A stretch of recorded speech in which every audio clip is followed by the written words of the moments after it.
late as usual. Fashionably late. That's how you know I'm fancy. Hold on, I'm trying to fix my config really quick. Probably should not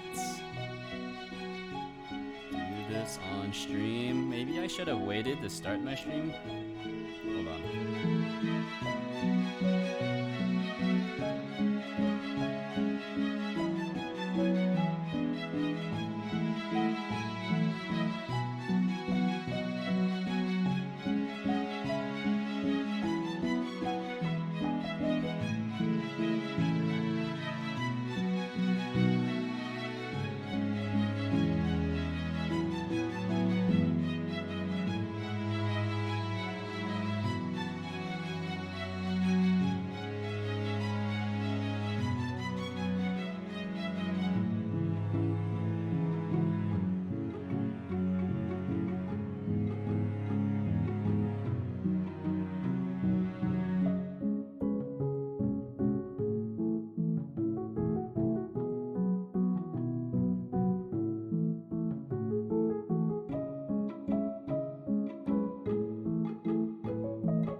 Oh, I am muted. Hello.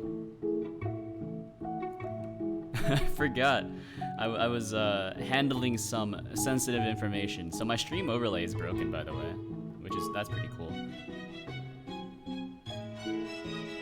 Always check before stream.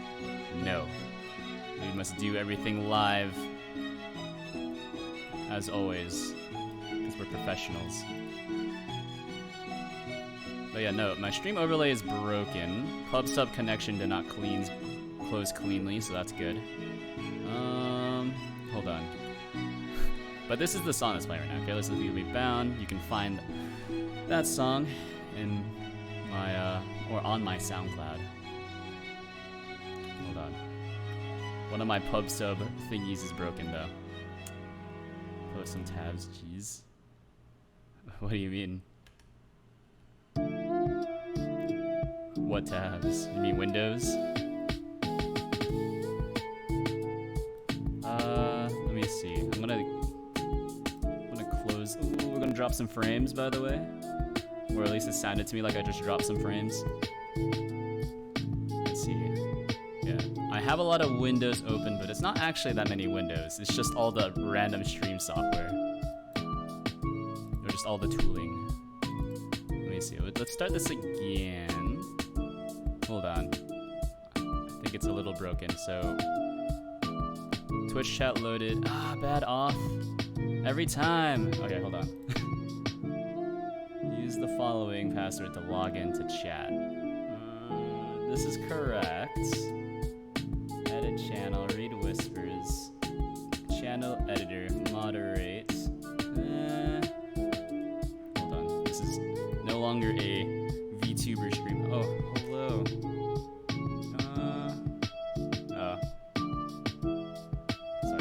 Misread something on my other monitor. Alright, this is no longer a VTuber render stream. This is now debug Twitch pub sub chat. Twitch pub sub off.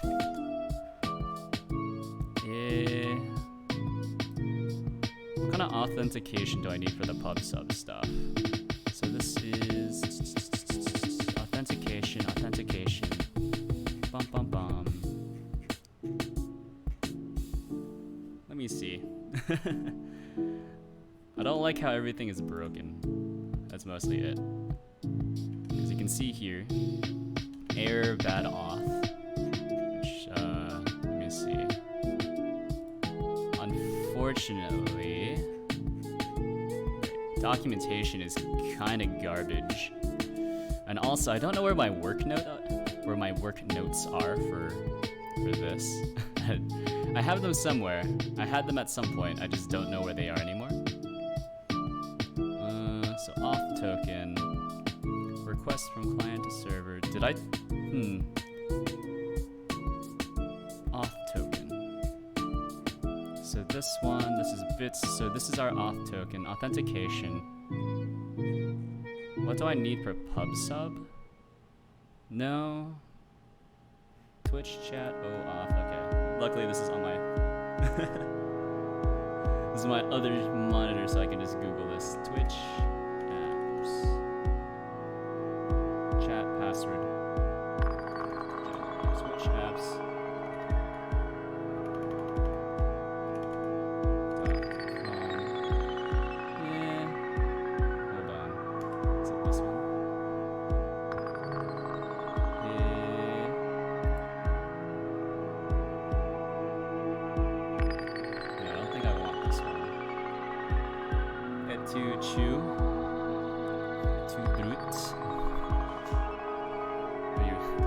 What is the implication? Are you about to stab me in the back? Is this what after all this time, and this is how you repay me? Twitch apps, applications that use blah blah. OAuth token for Let me see. There used to be one for pub sub. Twitch OAuth token generator. Alright. Oh, I used a different one. I didn't use Twitch apps. I used Twitch token generator all the way over here. And here it gets a custom scope token, I think.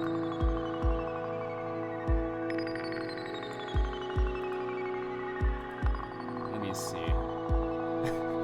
I apologize, but I gotta do a lot of this option. I didn't realize everything was broken. Generated tokens. Let me see. I pretty much need all the scopes, but hold on. Channel.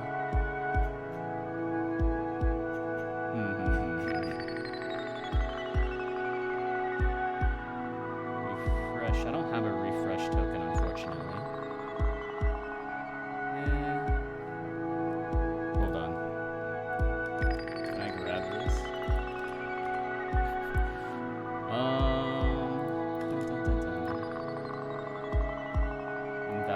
Token provided. I would never stab you, uwu. What if I asked you to stab me? Would you stab me then?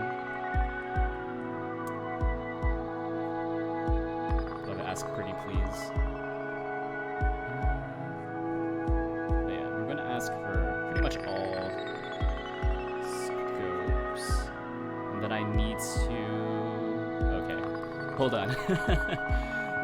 Dev... Is it... Twitch.tv. Okay, hold on. We're here. We're almost done. I just need to regenerate my token. And I need to grab it. Oh no. Select all the images with taxis in them. So client secrets. My client ID. Let's grab my client secret. I like to live dangerously, so I'm just hoping I do not accidentally expose my client ID and client secret. And then we are going to send it, I guess. Generate token, please. We're attempting to use a custom client ID with a chat login scope. This scope, okay, chat login. All of these. Hold on. Generate token. Where's my token? Authorize.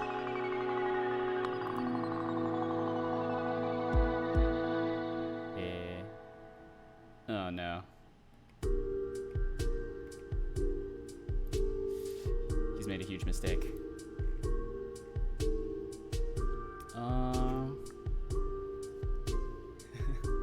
Tim, how are you today? I'm doing pretty well. You know, I actually finished one of these. finished a game jam. It's not really a great game, but it is available to play. I think it's an interesting idea at the very least. I do like the color scheme I just kind of came up with. It's very Barney-esque. Big purple dinosaur. Finished this today. You can play that if you want. It's kind of based off the idea of whatchamacallit. It's based off of the idea that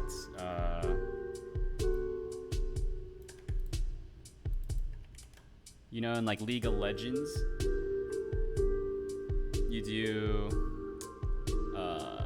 like skill rotations, or not. That's not really a League of Legends kind of thing. It's more of like a WoW or Final Fantasy 14 kind of thing. So you have like a million skills. I don't have the computer to make things because money. That's fair enough. That's fair enough. Oh no, select all the votes again.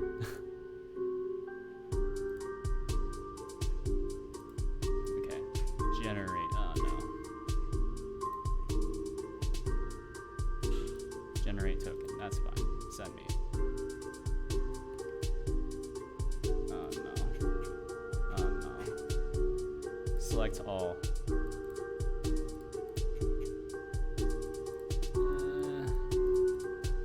That's fine.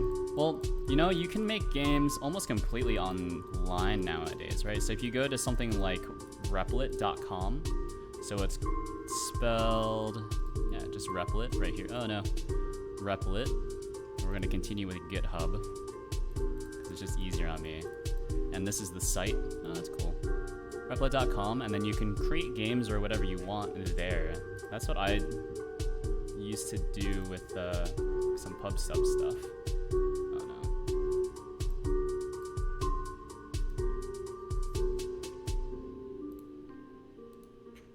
Okay, hold on. This is horrible. I'm trying to do stuff off screen. Give me my client ID and secrets. Actually, I don't need this because I have these in just a text file on my other screen. That looks fine to me, I think. Generate token. Authorize. Send me. Alright, access token. Oh baby. Alright, so we're going to restart this thing. Ooh. You hate to see that. And then we're gonna restart this. Friendly potato stream. And then hope it works. Look at it go. Twitch chat loaded, pub sub. Hey, now we're loaded into pub sub. I always forget I need to use the Twitch token generator instead of the other stuff. All right. Now we're okay to start looking at the screen again because my client ID and secret are no longer on stream.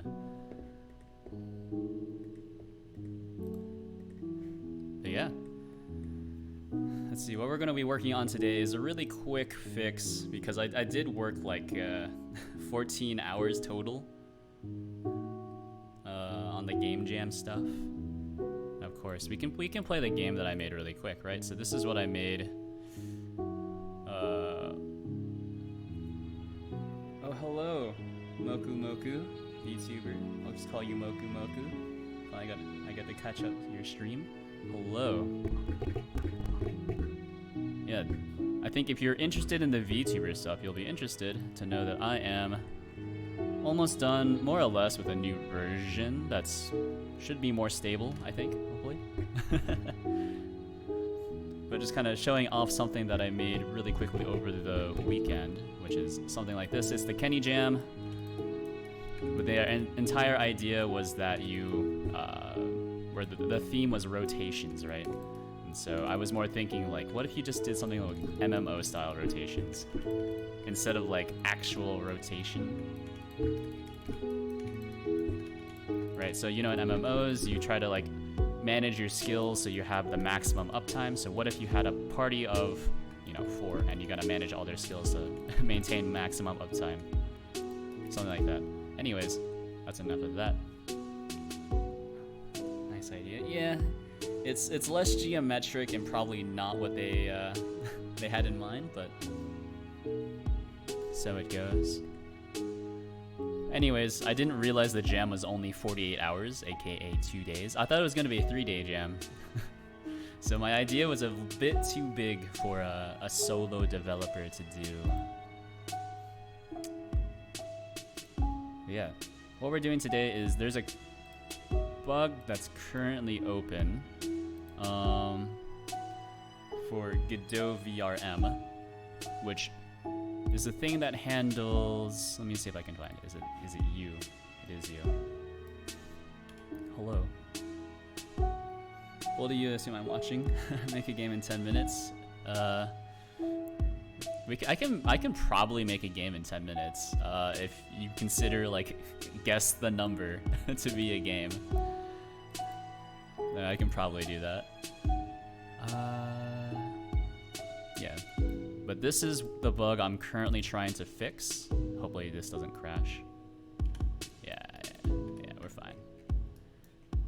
So you can see here that we can load in VRM models. However, you can see that the hair physics don't work. Now I know why the hair physics aren't working, and if I look at the console, oh, not this one. What the heck? What the heck? What are these? Anyways, if you look at the console somewhere, you should... this is not right either. I don't know what's going on with the console. Anyways, there's some loading errors, and I know exactly what the error is, but it's just... it's a Godot engine bug. It's not a library bug, but it doesn't appear to be getting fixed anytime soon, since it's kind of a weird edge case. So I'm gonna fix it myself.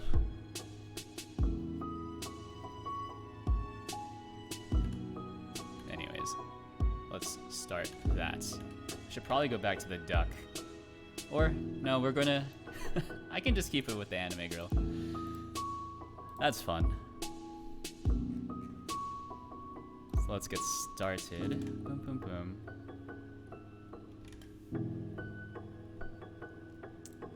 Fixing hair physics. Yes, 16 FPS. Actually, technically, my face tracker is running at 12 FPS. Will there be a 2D renderer in the future? So I do have plans to do live 2D, some live 2D integration. There are libraries out there for that, so possibly. Or there's other people who have attempted to make libraries to do that. It's probably going to be kind of very plugin based, since the license isn't really compatible, right? There's the live 2D public license, which isn't, open source. It's not free and open source like mine is. So we'll figure out a way to make those two licenses play nice. But yeah. It's either going to be live 2D, which is, the standard everyone knows and loves, or possibly a no-cheat 2D, whenever that gets done. Don't know when that's going to be done, though. Oh, actually, don't I already have a branch open for this, by the way? I might be wasting my time. So, git branch. VRM yeah, okay, hold on. Git check out VRM resource changes. Alright, refresh me. Meta. Alright, so I changed all of these to references. So the problem is that when this used to be a resource, right? It used to extend resource. However, that was causing problems when we were loading all of the VRM models. So then it breaks all of the the built-in physics. So I changed this to reference, implemented the duplicate function myself, but there's still one piece of the puzzle that's still broken, and that's in the model display screen. Yeah, that's the problem with Live 2D, is that it's not open source. Yep. There's a Nochi 2D, which we can go all the way down here. It's actually the first issue ever. How neat. So we can search for that. So I think this person, it's like a open source version, not version, but like Live 2D like library, which could be cool. So we'll see.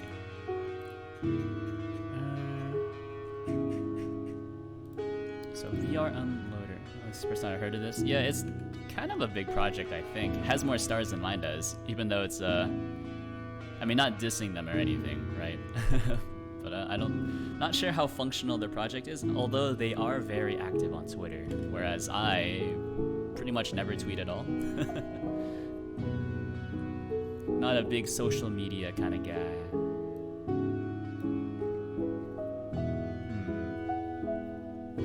But it's looking cool. It's looking cool. Anochi 2D. I think they're working on the kind of rigging software, so like actually doing all your Live 2D-esque like bone deformations. To be honest, I've never used Live 2D, so I'm just going off hearsay. I'm a programmer. Just give me the API. just give me the documentation, and I'll plug it into my own software.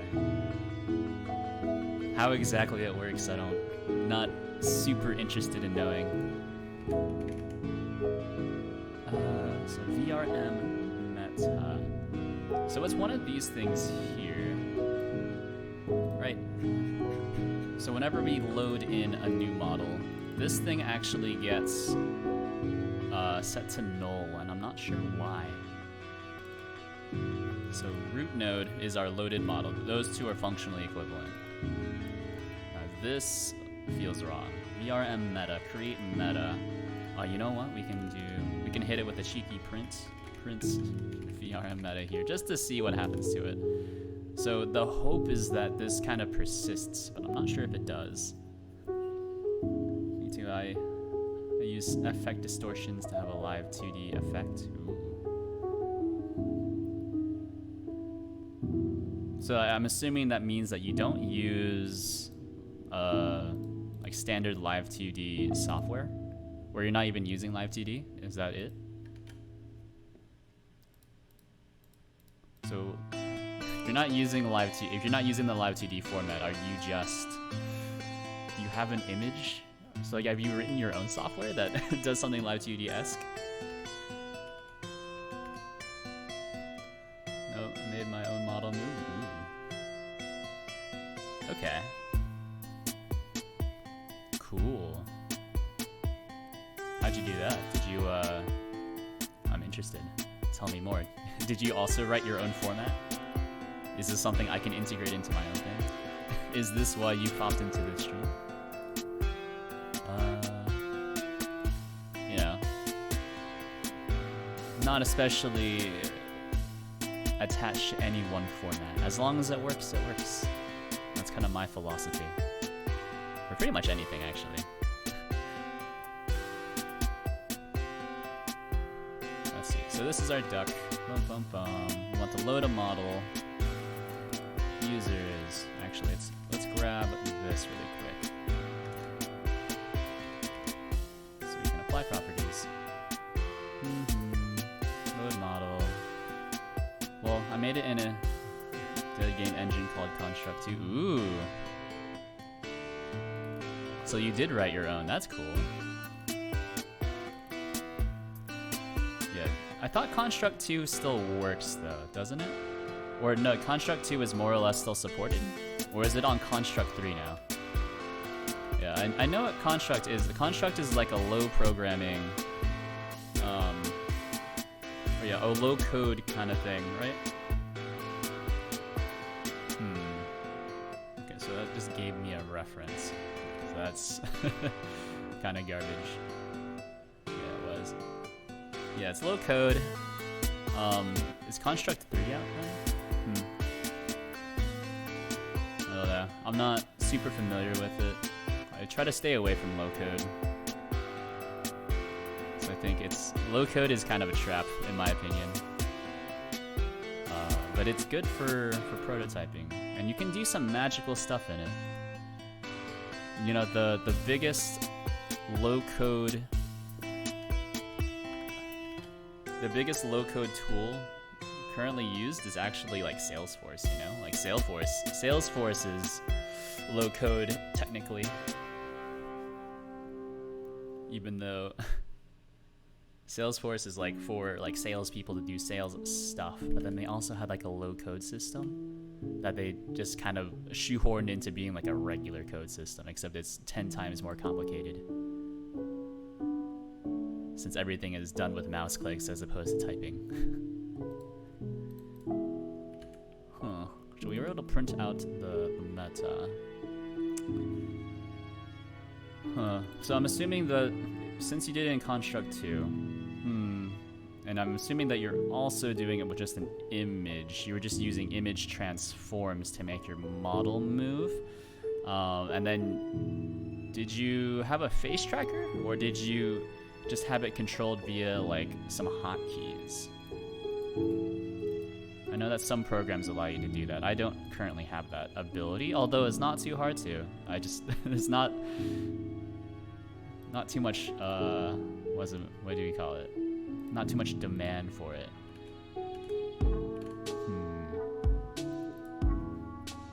So this is our VRM loader. This is gonna be tough. So it is a reference. Very good. VRM, that's I don't know, title. No, let's get the author, that's good. Is it alright if I posted it on your Discord? Just moves from left to right. Yeah, that's fine. Just, you know, no explicit content, but... Oh, and thanks for joining the Discord, by the way. Really pumps up the stats.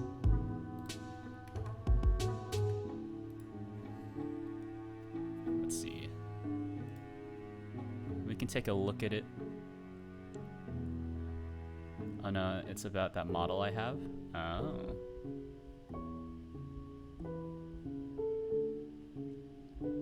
Oh baby. MKV file. Nah, that's spicy. Let's see. Documents, Alicia. Multiple files. So which one should I watch first?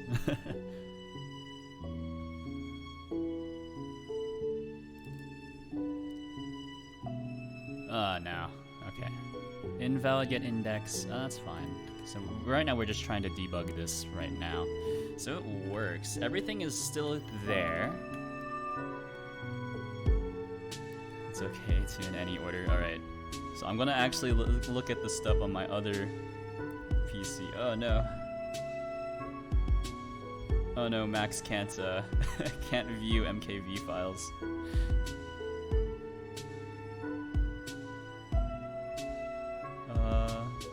Let me see.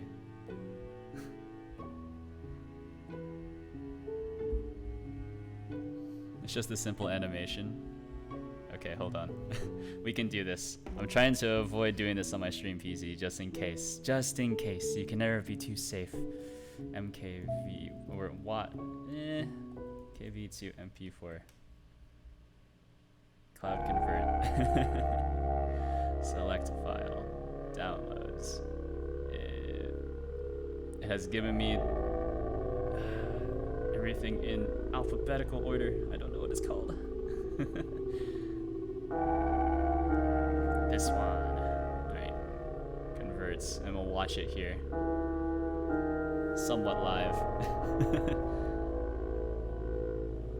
Oh. Wait. Wait, is that your model? Or is that your,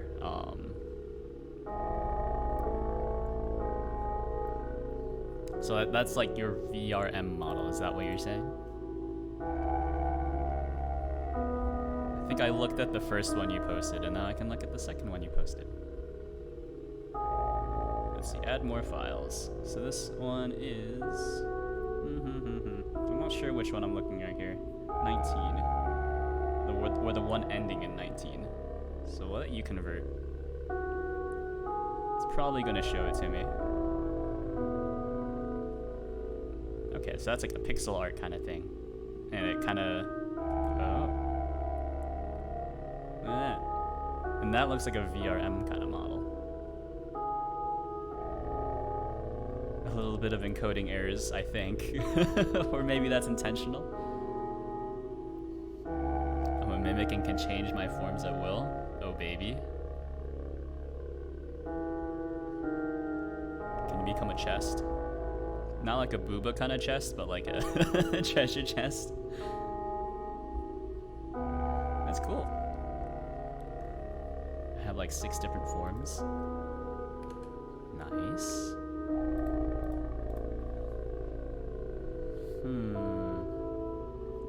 Is a code mistake?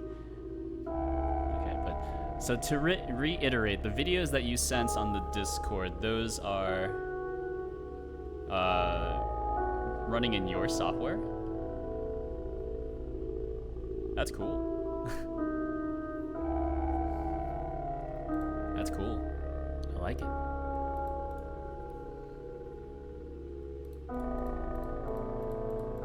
So it looks like your thing supports 2D images as well then, as well as 3D models. Question mark?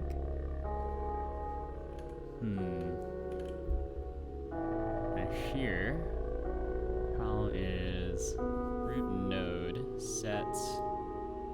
What does set do? Set sets the value to a given property. If the property does not exist, nothing will happen. Set script VRM top level. VRM top level. VRM meta.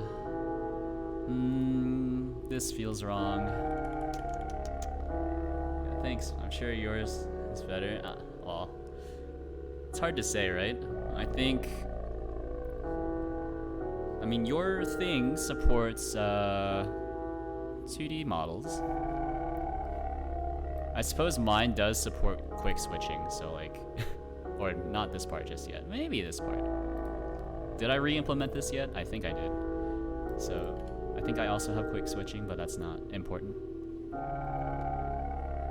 My thing does not support 2D or face tracking 2D sprites, although I can load in 2D sprites or 2D textures. Oh, mine is only images. Oh, so it was an image of like a 3D model. Oh, you know what? You got me. You got me. I thought it was a 3D model, so you know what? It was pretty convincing. Pretty convincing. Resource. Oh, you know what? Reference. Why can't I do this? Invalid export type. Only built in. So why does this need to be export? I think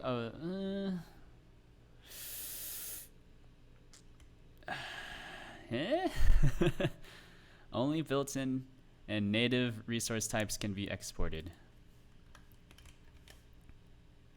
Maybe this will work? Question mark. I think that might have been what was messing me up. So we'll do this. We'll load in the model. Documents, Alicia, VRM.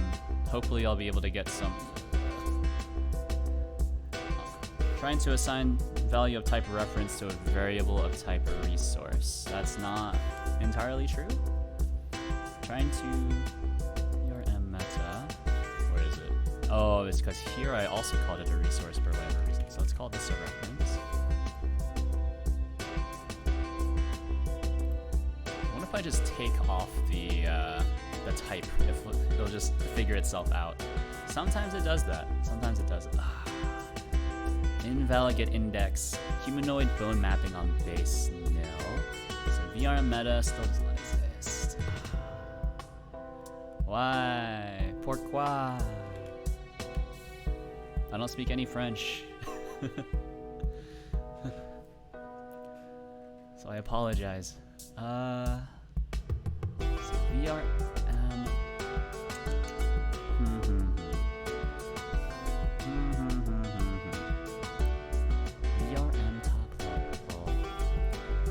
it's something to do here. It's something with line 8 through 35.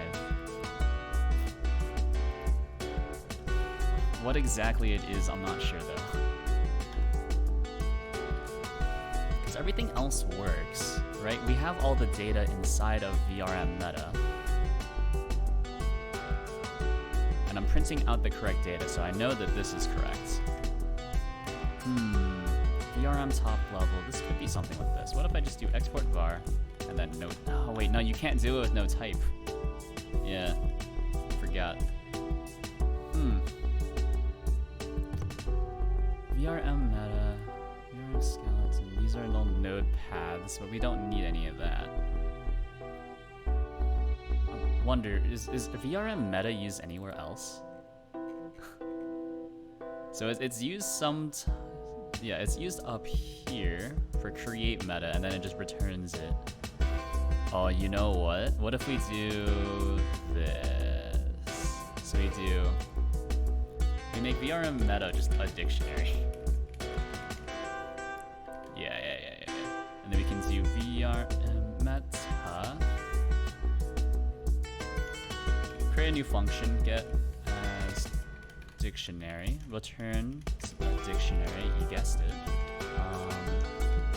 So this should hopefully be like a really simple fix, while we kind of wait for like mainstream Godot to fix the resource error. So for some reason in like deeply nested hierarchies, resources kind of like get dropped at some point.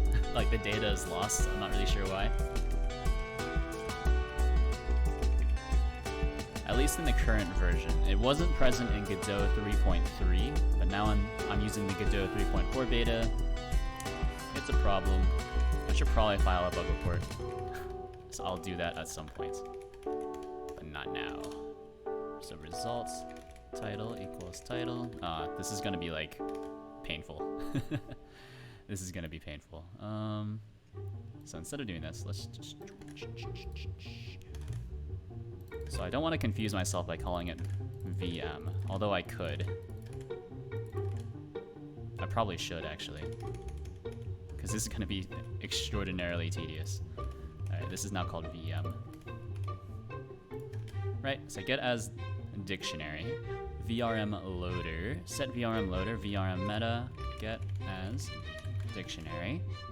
So that's a dictionary. VRM top level now has this dictionary, and then we'll ping all the way back to our model display screen, which is the current screen that you see here. We grab this, change this to be a dictionary, and then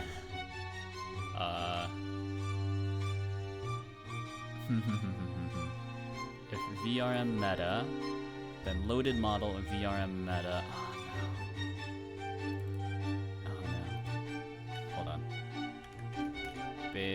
Basic model. Where is it? Oh, it's in VRM model. VRM model. VRM meta.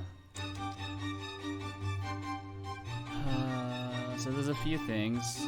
I really only need the humanoid bone mappings, right? So what if I do... Oh, but no, I remember why I stored the entire thing on it. It's because I wanted to display some of the VRM metadata as well in the future, which is why I didn't just pull out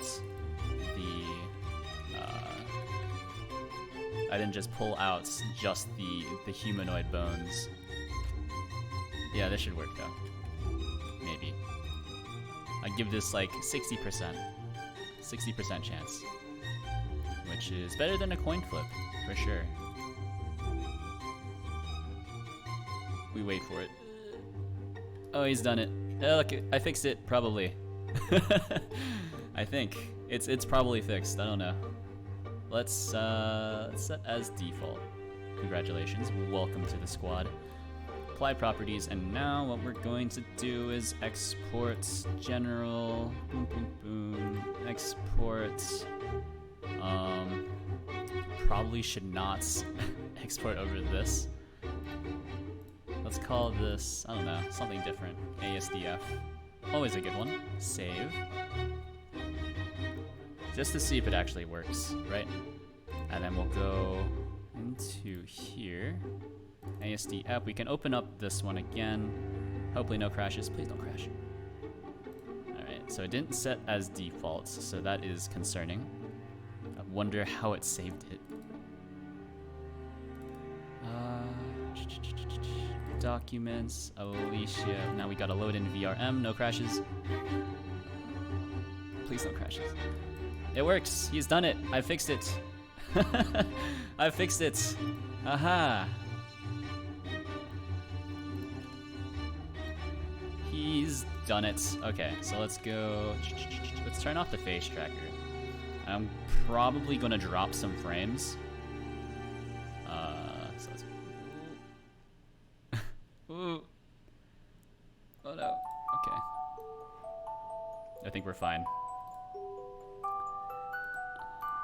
So let's go here. Back to export. Let's delete this one. Export project just does this. Overwrite. He's done it. And then we can go back here. Open up our new exported project. And actually, this might be good enough to to cut a new release. I don't know. Possibly. Because it is a pretty decent achievement, IMO. So let's run the face tracker.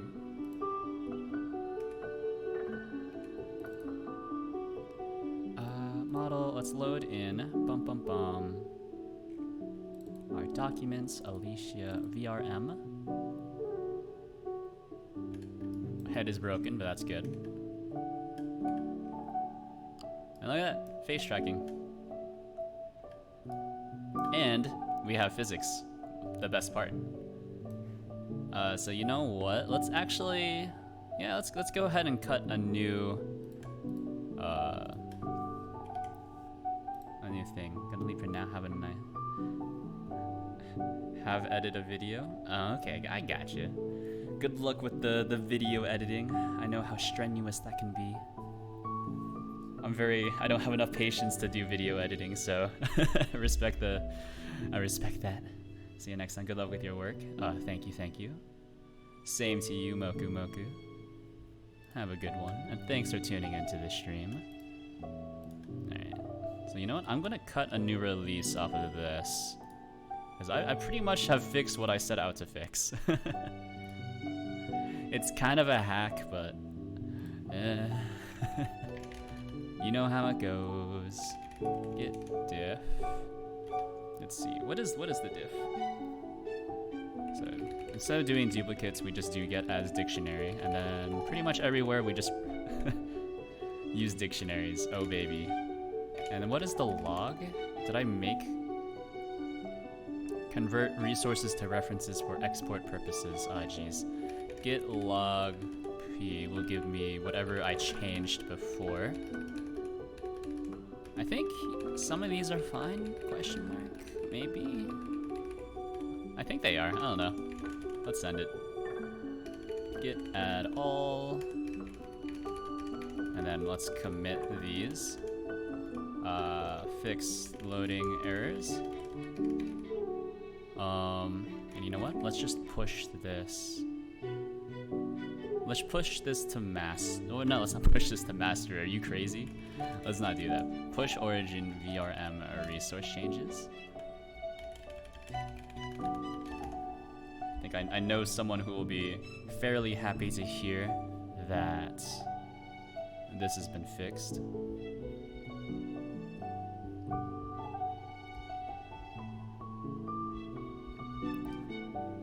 So let's open a pull request on my own repository so I can feel good about myself. Compare and pull request. VRM resource changes. Create pull request. And I am the only reviewer.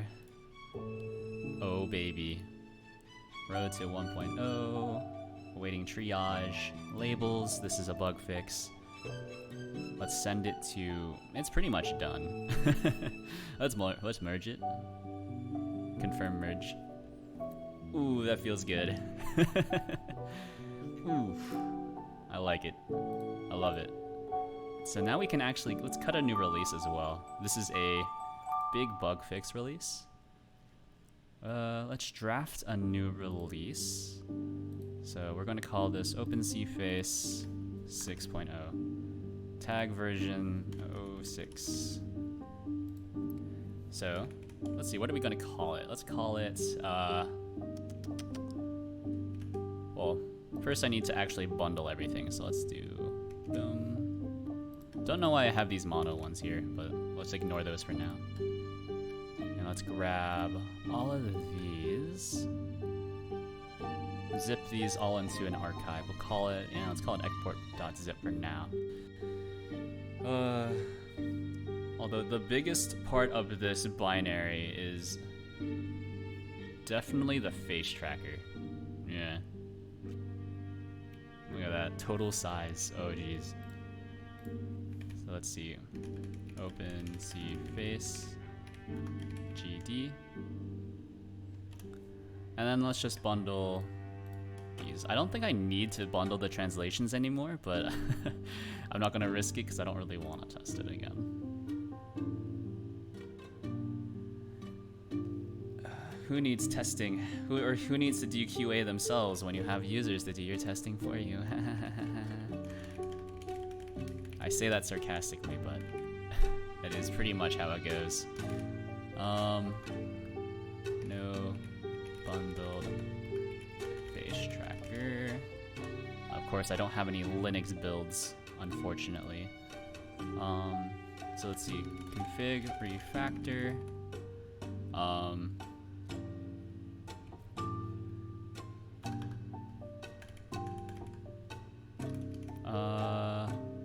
No more custom Godot builds. So what are we gonna call it? We're gonna call it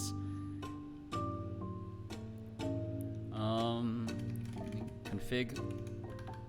The config system has been completely overhauled.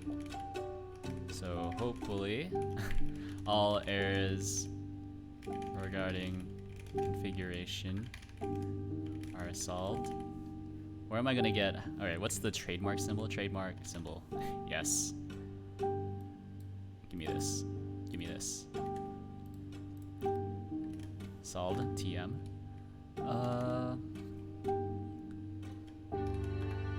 Let's see. The project now uses Godot 3.4 for development. You still need a somewhat custom build to generate releases.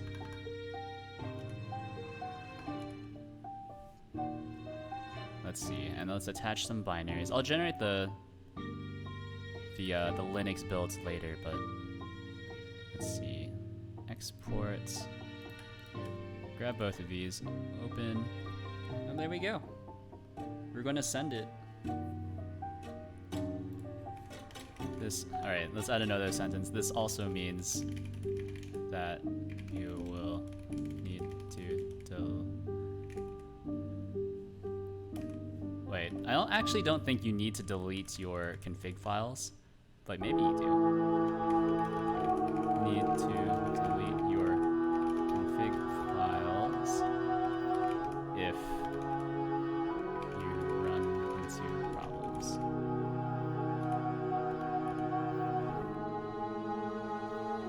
Alright, send it. He's done it. A verified release. Let's respond on Twitter.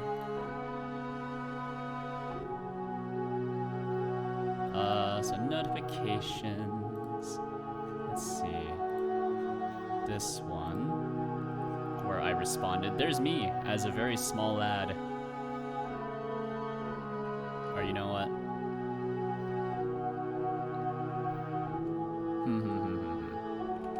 Or let's just go onto Discord. Let's do all of this live. do all of this live. A true professional.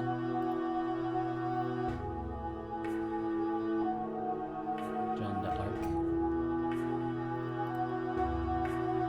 Let's see. Oh, hello, Nat Spooky. I see you've evolved from duck to anime girl. It's true. It's true.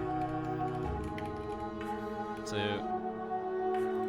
you might have missed it. However, guess what? I fixed something. It only took like 20 minutes, which is a new record. So, previously, I didn't realize it, but you can see here that whenever I move my head, the hair moves along with me. So, there's a bug in Godot 3.4 where some resource formats are just kind of dropped, or they're nulled at some point, which caused all the hair physics to break. So I have fixed that on the library side on my end. It's still broken on the Godot end, but I think they're aware of it. I'm not sure what the fix is either, but it used to work in Godot 3.3. Now it doesn't anymore. Now I've also cut a new release, which includes the config refactors, and also this VRM fix, which is neat.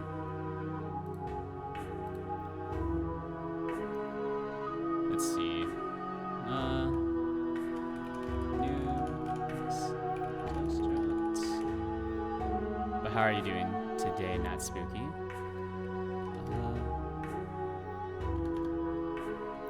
I'm just curious, I've asked you this before, if your name was based on Natsuki from Doki Doki Literature Club, but did you pick her route first? I'm gonna reserve judgment for you, pending your answer.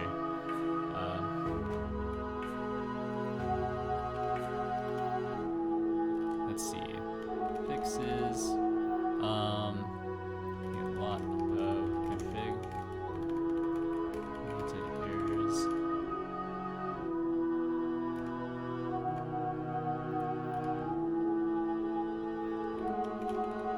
No Linux builds just yet. I did pick her out. Did you pick her out first?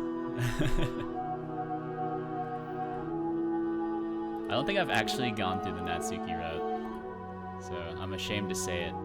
Even though I played through the game twice. I think I picked Yuri the first time, and then I tried to go Sayori. I'm not sure. I have very little memory of that though. It was an accident, as I had no idea how the poem thing worked. I figured out second try though. You know, when I first discovered this DDLC, right? Wasn't really into playing visual novels, but my roommates, who was probably one of the last people I would have expected to be playing visual novels, was like, Tim, you know what you gotta play? You gotta play. You gotta play this visual novel dating sim. Like, what are you talking about? I didn't even realize you played anime games.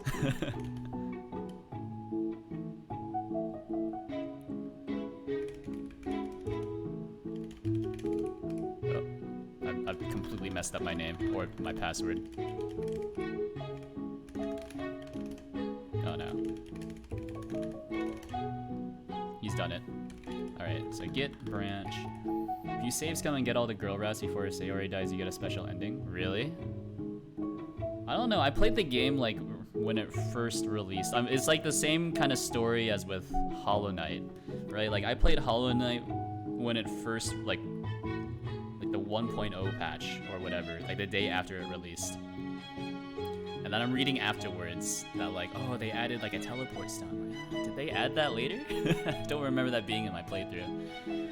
Although to be fair, I also have not 100%ed Hollow Knight, so kind of a fraud. Yeah, but anyways, I think where I was going with that story was I was kind of coached through the first poem game by my roommate.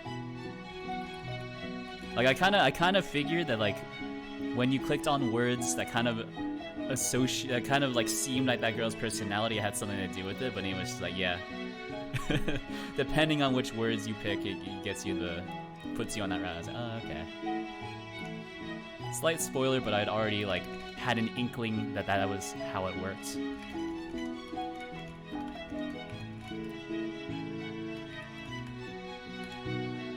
Get rebase master. Please be a clean rebase. Yes, clean rebase. It doesn't always happen, but sometimes. The games can be good. I played a fair few amount of anime games. Nier Automata is still one of my top games ever. Nier. What's the other one? Just Nier? What's the one that re-released on PS4? That one is kind of a snoozer. Hollow Knight? Hollow Knight is really good. Hollow Knight, also one of my top games. If you like the ambiance, or if you like Metroid, but mostly for the ambience, then you'll love Hollow Knight. Also, Hollow Knight soundtrack, 10 out of 10. Ooh, Nier Automata is awesome. Yeah, Nier Automata is really good. Although I did have to knock the difficulty down from what's the hardest difficulty, or are there only 2 difficulties? And my mind is lying to me. How many difficulties are there in Nier Automata? Like I remember I was playing it on the hardest one, and then I got to the amusement park boss and just could not survive more than 1 hit. I kept getting 1 shot. I was like, this sucks. I'm just losing my mind.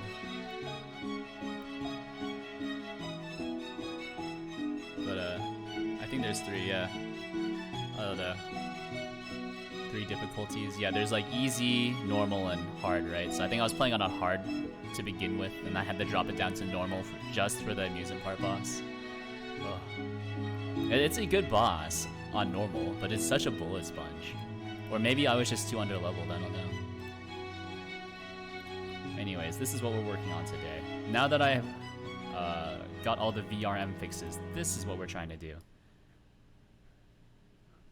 Which is this. So you might notice that the UI is a bit different, right? So now this is what the UI used to look like.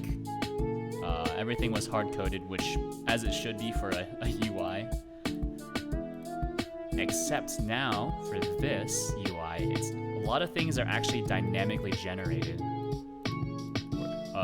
And also configured via XML file, which is bizarre.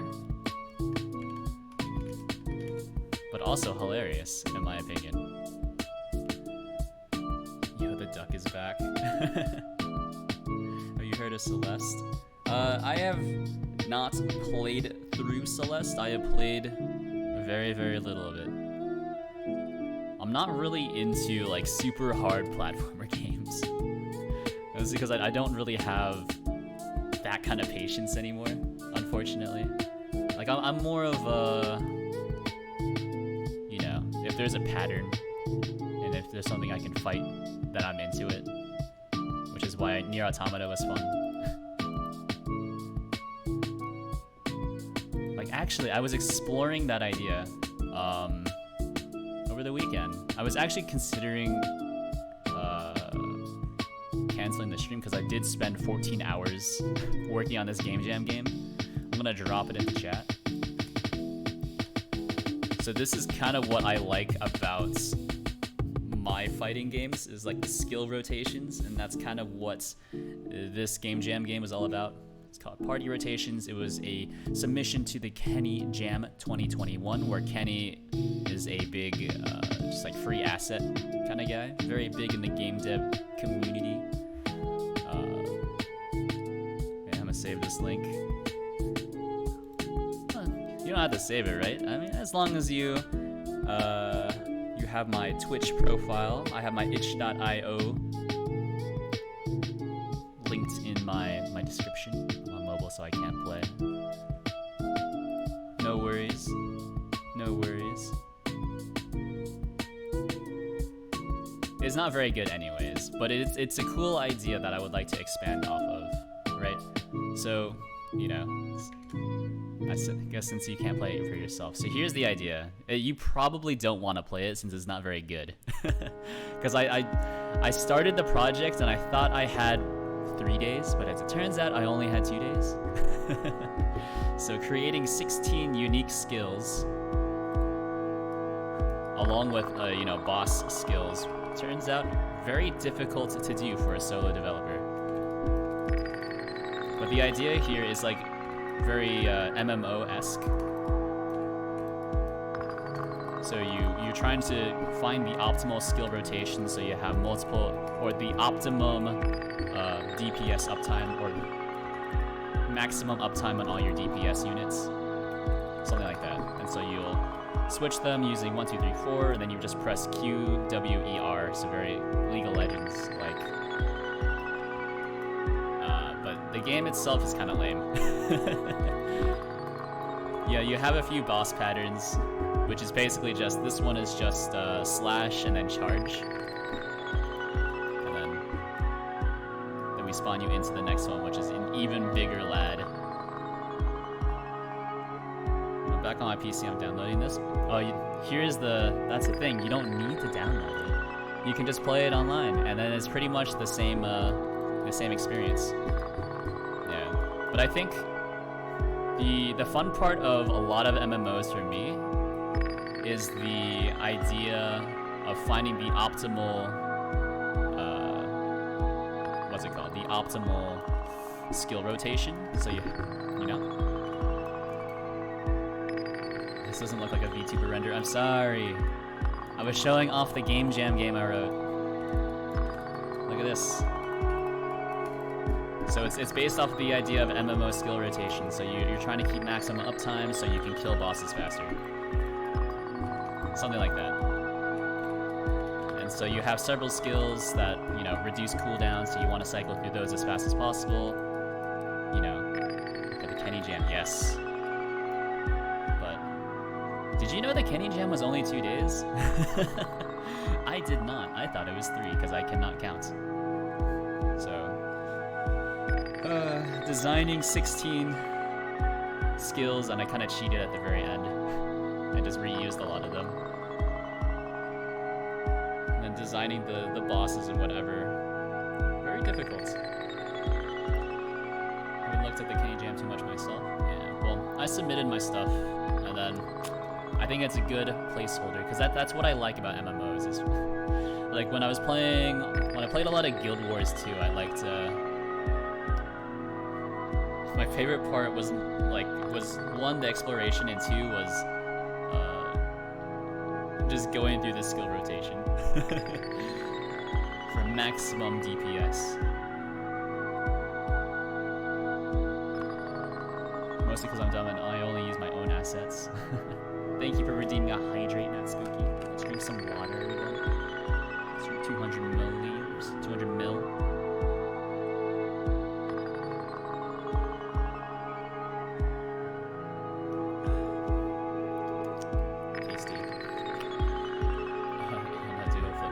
Okay, so while we're distracted, check this out. So you can do something like this. It's not very obvious, but you can do... I can't do a flip, I'm sorry. But I can do this. I can do jump. Hopefully this should work. Yes, it worked. And then we can also hit it with a randomize. So we can do randomize.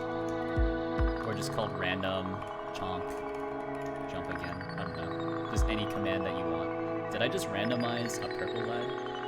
One more time. Anyways, yeah. That's what this is, so I can make you bigger if I wanted to. I can make you a duck, or I can just randomize you again. Or turn you back into a mushroom. Throw you around. Anyways, wrote this in Godot as well.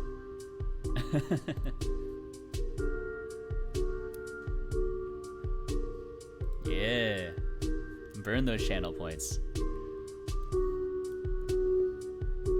I don't think it affects me in any way. Twitch probably doesn't like it if you do it too often though. Anyways, I'm trying to remember, where did I leave off when I was writing this renderer? I think it was in the GUI. I was writing some GUI stuff. Let's see. Let's open up the GUI. We don't need the GUI file parser anymore.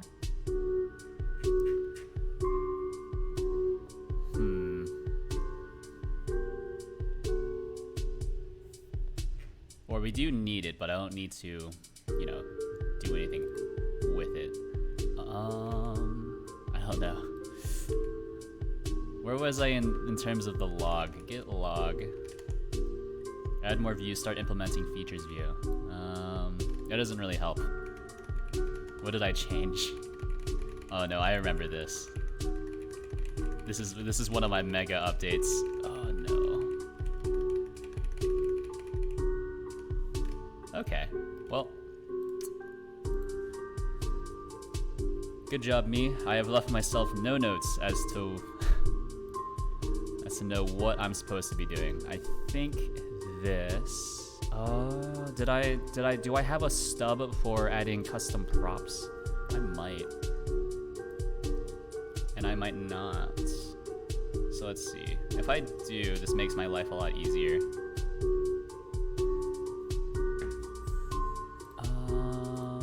So model display stream, that can go away. App manager, you can stay. GUI. Unhandled input, no.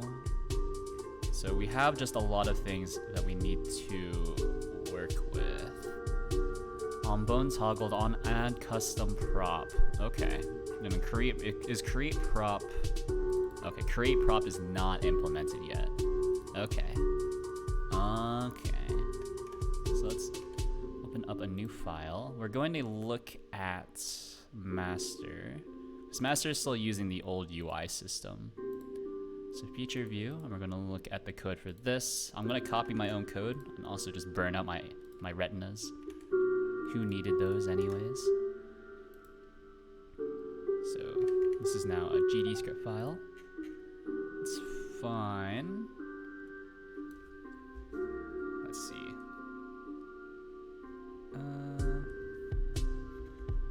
So it's a bit tough because I don't really remember how these worked. But like this code was written months ago and it just kind of worked, so I no longer remember how they work. Yo, where the duck be at? Oh, hello Knock, how are you doing today? The duck used to be here, but check it out. I've fixed a kind of a long-standing bug that's existed since I upgraded to Godot 3.4, which is the hair physics were broken. So it's a bug on the Godot side, but it's also like a very, very niche kind of bug. So it's very low priority for them, which is fair enough, you know? So instead, I fixed it on my end. So instead of using the resource class, instead I've just moved everything over to to use a dictionary instead, which isn't really a great solution, but it does work. Since we're not using that class for anything, you know, interesting anyways, right? We're pretty much only using it to store more data.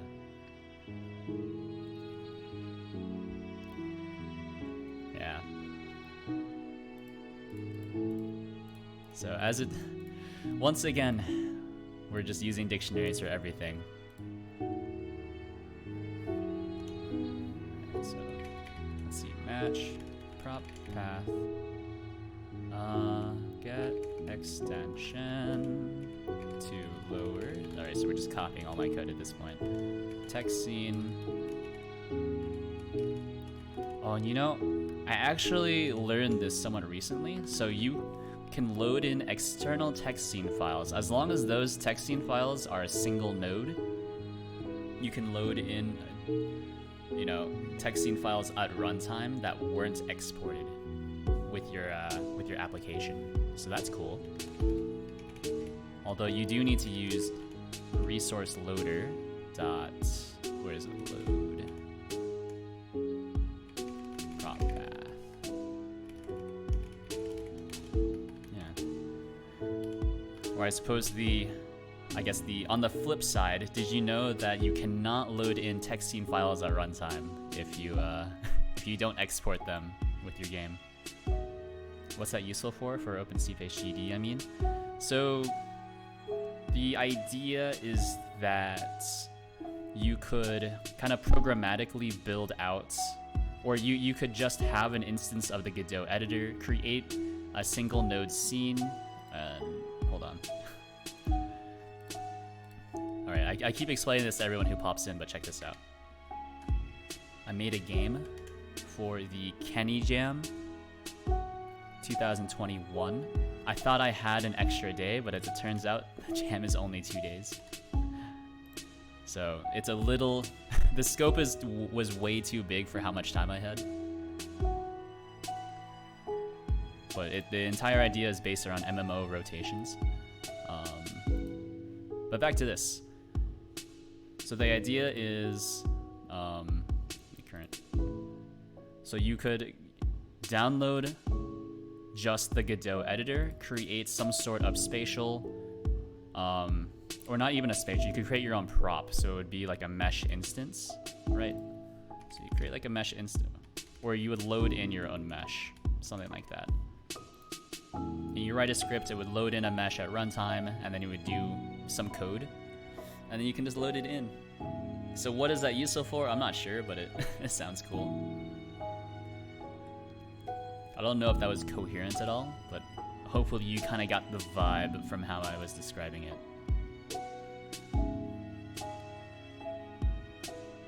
When did you start streaming programming? I believe that's in my FAQ down below, but I think I started streaming last September, and then I've been on a more or less constant schedule ever since. Okay, so it's like a scriptable mesh. Yeah, basically, right? So you could have some sort of script on this as well that would be like, you know, you can have it move left and right every tick. I meant to strike through the streaming text, just the programming I meant. Ah, okay. I was wondering what that line was. I was like, are you trying to go for like the Zargo? Is it called Zargo text? Zalgo? Zalgo text. Yeah, I thought you were trying to just like Zalgo text it. I was like, okay. I'm not sure what the implication is. Is streaming the root of all evil? It probably is, if you ask some boomers. Got 'em. But I've started programming. I actually started programming probably like junior year of high school, American high school, if you will. So that would be roughly when I was 16 or 17. I was young for my age. I was young for my academic age. I always make that mistake. I'm young for my age, it does not make sense. Young for my academic age makes more sense.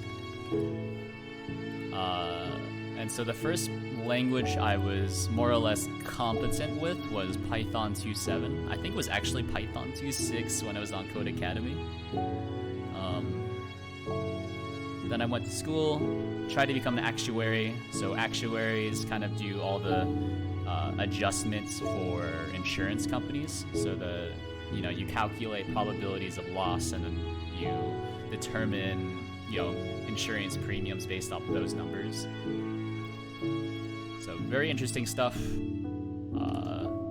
I actually think it's fairly interesting, but the calculations are just absolutely absurd. So,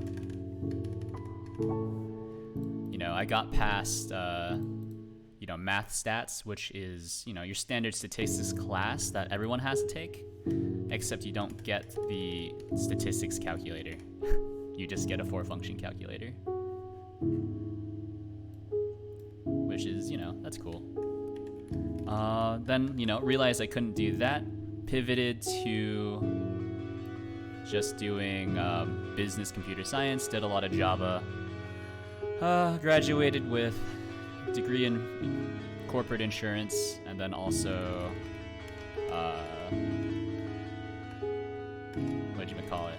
Business computer science, which was like just 3 programming classes, and then a lot of project management.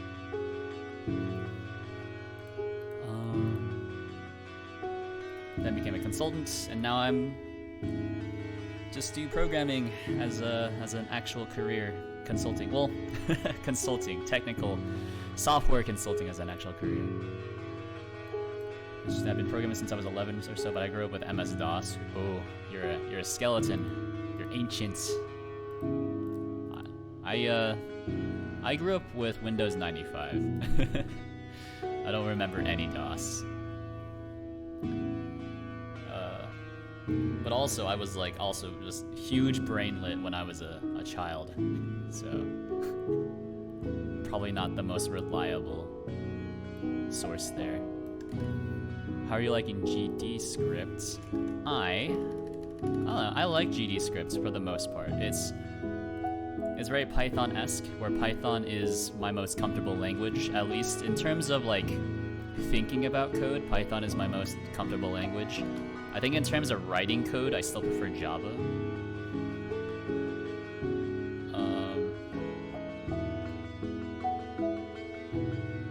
Ancient. Only early 20s, just poor family, so I lag behind the latest tech. That's understandable. Man, it sounds like I'm older than you then. I am in my mid-20s.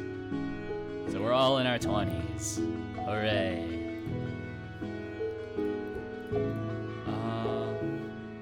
But I understand. At least you've used MS-DOS before, though. I've never used MS-DOS. Alright, so all of this is good. Okay. Continue. Actually, this shouldn't continue. This should just return immediately, right? Otherwise, it'll just break, I think. Yeah. So we don't need to have prop here. I think we can have unhandled. I don't know why this doesn't have an unhandled thingy here. Did I take it out at some point? But yeah, I like GD scripts. It's basically Python. Python is my language of choice for a lot of things. Because I'm more or less self-taught. I don't like Godot that much. Yet another script language to learn. Well, they're all the same language at the end of the day, right? Like each language, each garbage collected language is pretty much the same. It's just the semantics are a bit different. That's how I view it.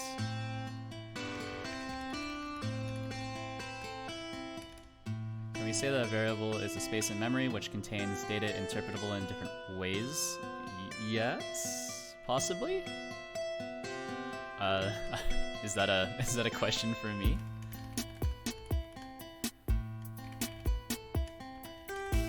I mean, yeah, if you're asking like hard computer science questions, you've come to the wrong place. My computer science knowledge is sadly very lacking, which is why I don't do too well in like technical interviews. I'm more of a, you know, look at this, I did a thing. How does it work? I don't know, magic. Sharp. Oh, sorry. Won't read your conversation. Yeah, you can use C# with Godot. So are you planning to use C# or OpenC based? Yes, I am. Yes, I am. Once I get around to, once I finish this kind of build of OpenC face, which is it's entirely GD script based. The plan is to move over to C#. If only because like once your code base gets over, or once your code base gets too big, not having, you know, static typing really hurts. Nate or not? Hello, Nate. Are you Nate or are you not? Or as some may ask, are all men Nates and not?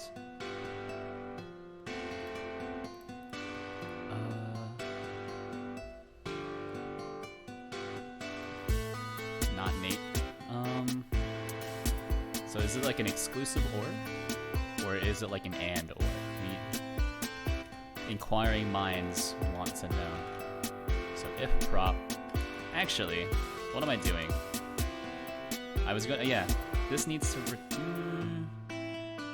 yeah, I think we do need to bail out early here. So return prop parent, and then this one should also return prop parent. So we just bail out of the entire loading thing. So we can't load the image, then just bail out. If we can't do, if it's unhandled, then also just bail out really early. Yeah, I like that. A reference cannot change. A variable wraps a reference. I don't know.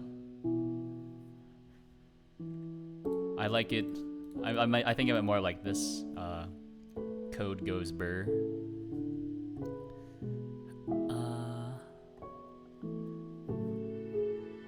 I feel like I should care more about these kind of computer science-y things, especially since I am trying to write my own language. I have written my own language actually, but I'm trying to do it in a lower level context using Rust. So I should probably do more reading on that and be able to speak about it more. But you know how it goes. Only so much time in the day. So if we have a prop, let me think. When would we not have a prop? So we would have a prop here. We would have a prop here. I don't know. Well, I guess having a null check doesn't hurt, I guess. And we'll do it Go style as well. So if not prop, then we'll just bail out early. Actually, then that means we don't need to have these, right? This is just continue. I'm just confusing myself at this point.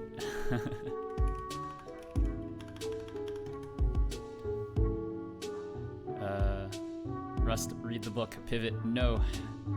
There's a reason why I have the channel point reward. Unless everyone wants me to pivot, but you know how it goes. We can take a vote. Level. I'm writing a C compiler in C at the moment and made a script lang before for a VM. I made a script language for Godot written in GD script. You might be interested to look at that if you want to see just absolutely garbage programming. It's available on my itch.io page, located at GD Lisp REPL, which also contains the GitHub stuff. So it's just a Lisp written in GD script that is executable from within GD script as well, fully self-contained. When would you ever need to use it? I have no idea, but the idea of it,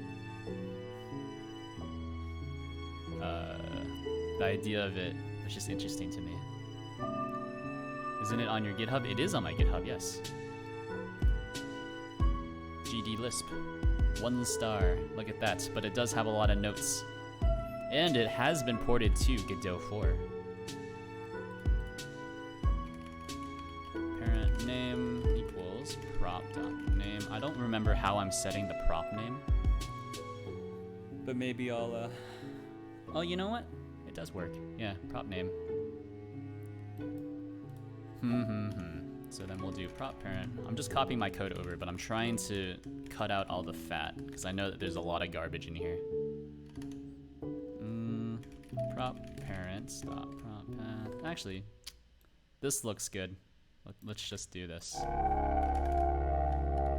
Where does parent transform come from? Yeah, hold on. Prop parent transform. Oh, so parent transform. Why do I have that? Child transform. Oh, you know what? That's because it's when we're creating props from I guess from memory, right? From a config file, we do need to pass these in as well. Interesting. I remember. Looks better than I expected. Thank you, thank you. D3 databases P? D3? Although I'm not a big fan of lists. Oh, well. To each their own. I like the idea of lists. I think lists are nice. Lists are nice. It reminds me of I guess kind of reading Japanese, where Japanese you kind of need to read it backwards. And in the same way, in a Lisp you need to read it backwards as well, kind of. And also the grammar is, I guess, easy to understand once you know how to read it, kind of. Japanese grammar isn't easy, but the sentence particles are really easy to identify, which makes things nice. As you can tell, my grasp on programming concepts is kind of tied to real world things. So let's do parent transform. Okay, so this is why I needed these though. Transform, and then child transform. It's also a transform. So create prop, and then let's just do transform. It's just a new transform. So these can all have default values. Very good.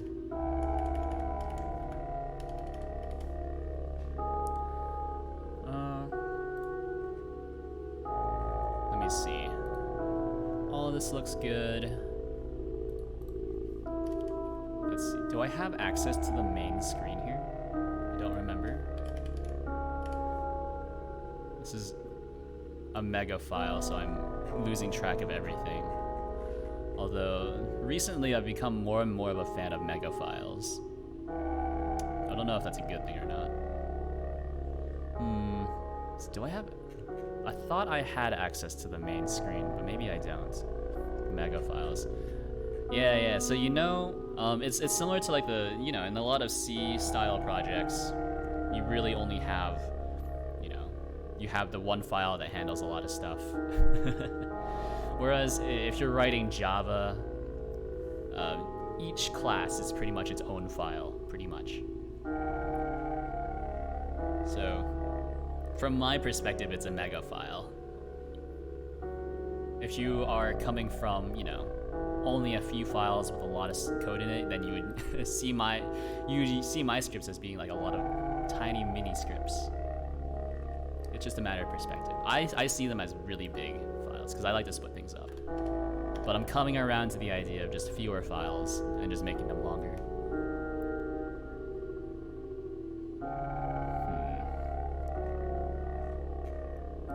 Base path. No, I don't have access to the main screen. App Manager. Does App Manager have a handle on the main screen? Current model path. No.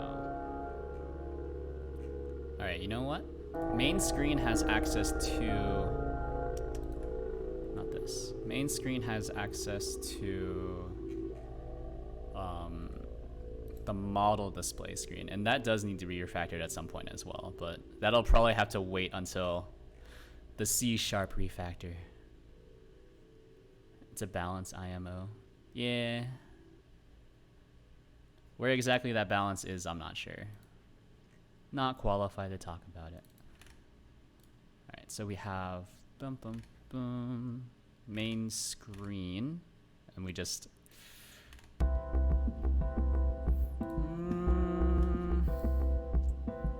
no, I think I'm just gonna slap it into App Manager. Var main. Excellent. Does this have a class? Main screen. It does have a class. See, what I don't like about Godot is that eventually this becomes untenable.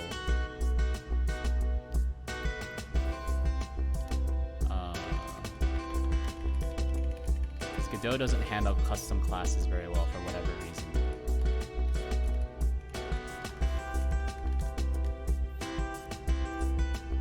Which is why I want to go over to C#.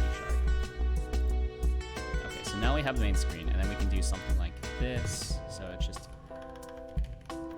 I keep typing in Game Manager, but it's because I'm just super flooded. App Manager, main. Then we grab the model display screen, add child. Should probably be doing like a call deferred, right? Yeah, let's do a call deferred. I know that not using call deferred can cause problems. Child.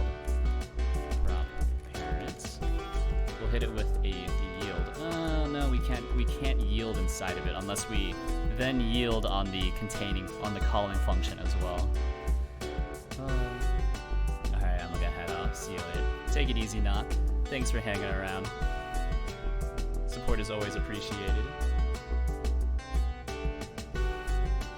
And let's see. Yeah, so let's not do a call to fruit. I'm not a huge fan of this though. Model, display, screen, add child. Because it's been working like this before, so let's not try to get too fancy with it. We're just trying to rewrite the entire UI system. We're not trying to restructure the kind of flow of data throughout the entire application.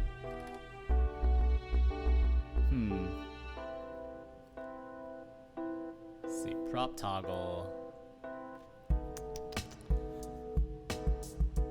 Toggle label. I'm trying to remember. What does this do?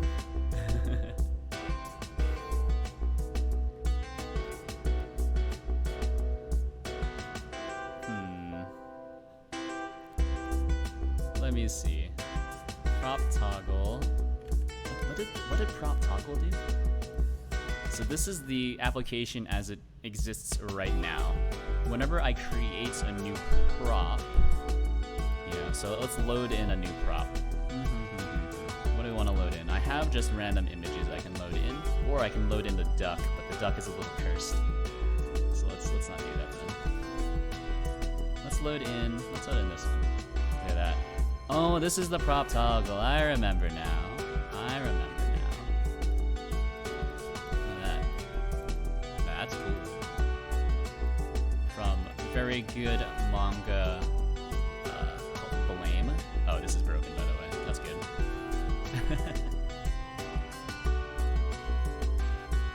Track face. Yeah, track face is broken. Don't know why. We'll have to figure that out later. So I guess then we just have an image. Oh no. Hold on. I've messed up everything. Reset the model transform. Send me back. Delete this. Send it. Apply properties. Alright, I have accidentally done the Windows thing and closed all my windows by waggling it.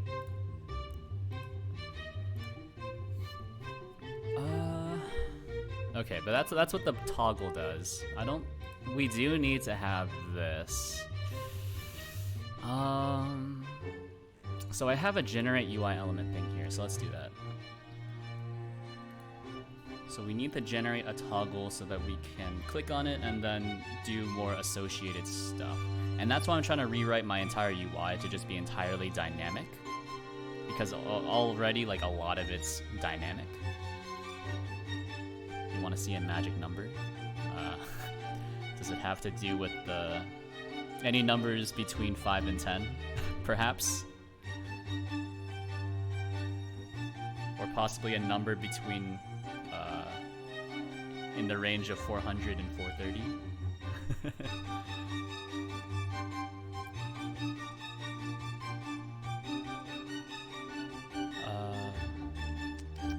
Let me see. Absolutely not. Well, that's unfortunate.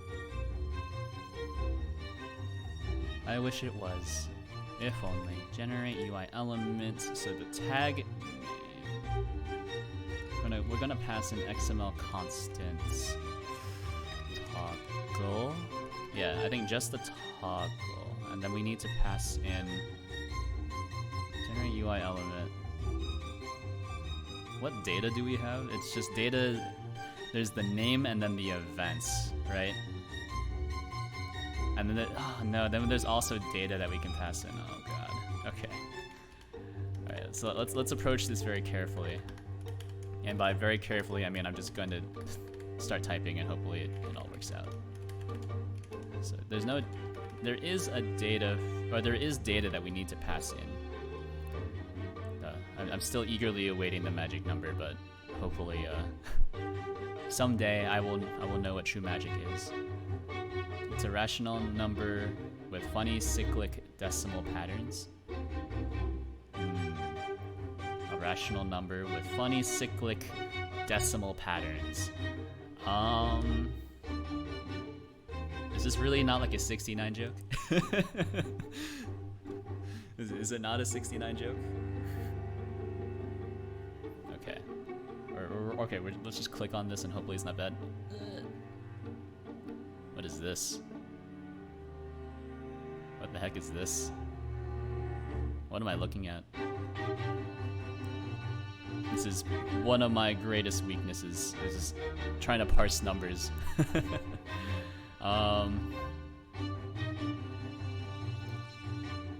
Numbers are very confusing to me.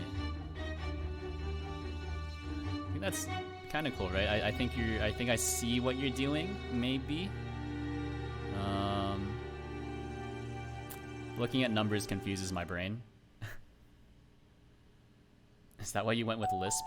Easier to parse? It's pretty much, I only have trouble parsing numbers. Whenever I see a lot of numbers, my mind just goes, I don't know. My mind just shuts off, and I have trouble reading it. Which is also why I'm very bad at like trigonometry, but I'm very, very good at like calculus. Because calculus and like, you know, advanced statistics, it's mostly just working with variables. Whereas this is just breaking my brain. How do I read this? Underlined numbers mean they're repeating themselves. Okay. So you're not actually equaling 1 then, right? You're just getting very, very close to 1, so you're essentially 1. So it's a recursive descent parser. I still don't understand, but okay. I'll take your word for it. Number theory, probably my weakest aspect, to be sure.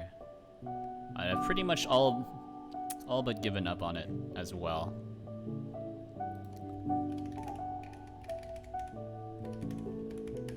Let's see this. So this is a base element.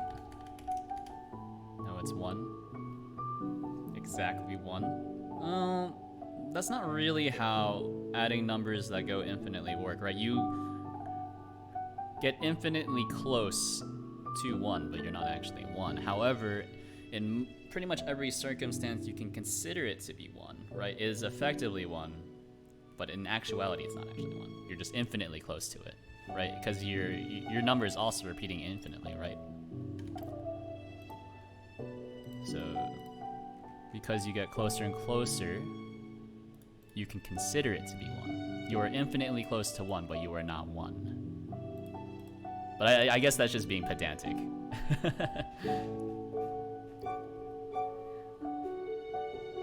Hello, Hydra Safi. You might be surprised to hear that I am not actually an anime girl. Baited.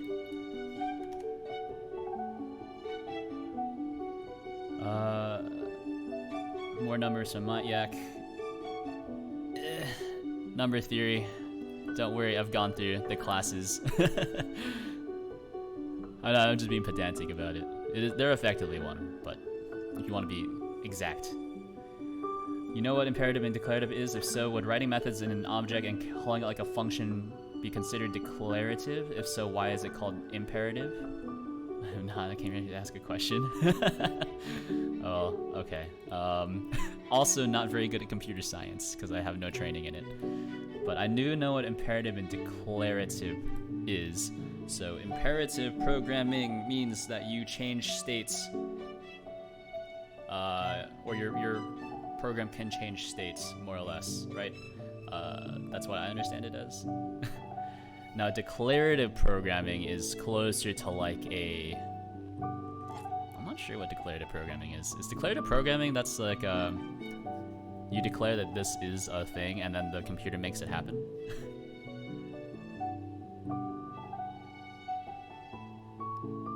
I don't know. You're asking questions that I can only give you a best guess. I can only give you a best guess. Alright, so we create our prop, by the way. Let me see. I think this is where I might need to have a tuple. Objects are meant to mutate, so it doesn't have anything to do with declarative from what I know. I have no idea. Alright. I'm not the expert. I know that functional programming, you don't really have mutability in your variables, which is why it's easier to keep track of your, your application state. Although functional programming is not really a good fit for, I guess, user-facing applications, right? But you can make it work. Isn't it like functional reactive programming? That's like a big Haskell thing. You keep saying you're not a programmer professional. Oh no, I am a software consultant, so I do a lot of programming, but I don't know a lot about computer science concepts. You know, I make code do thing.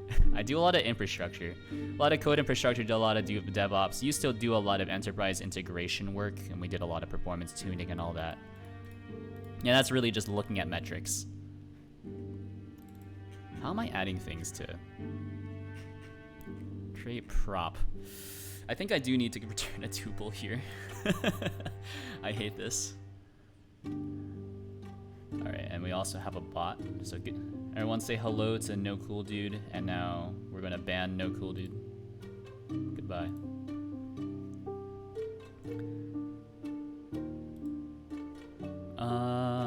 So yeah. If you use a loop, you increment a variable so it's not a functional. Use higher order functions instead of loops. Can't you just call a recursive function and then that would essentially be your loop, right? And then hopefully you don't, I guess, bottom out the stack. I guess overflow the stack, the recursion tree, recursion stack, something like that.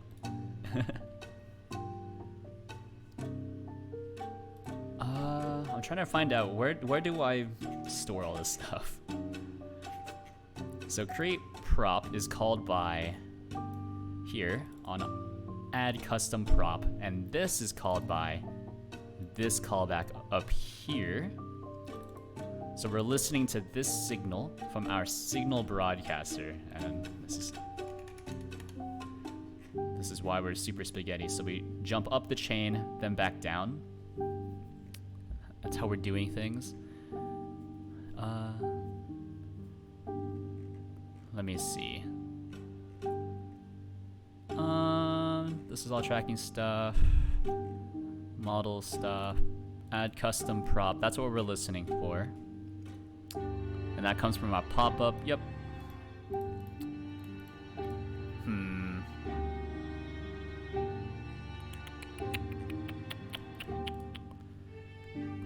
The question is, how do I get this toggle to go into the UI? So this returns me a prop, which I can add straight to the kind of the display screen. But then we also need to create a toggle as well while we still have the prop.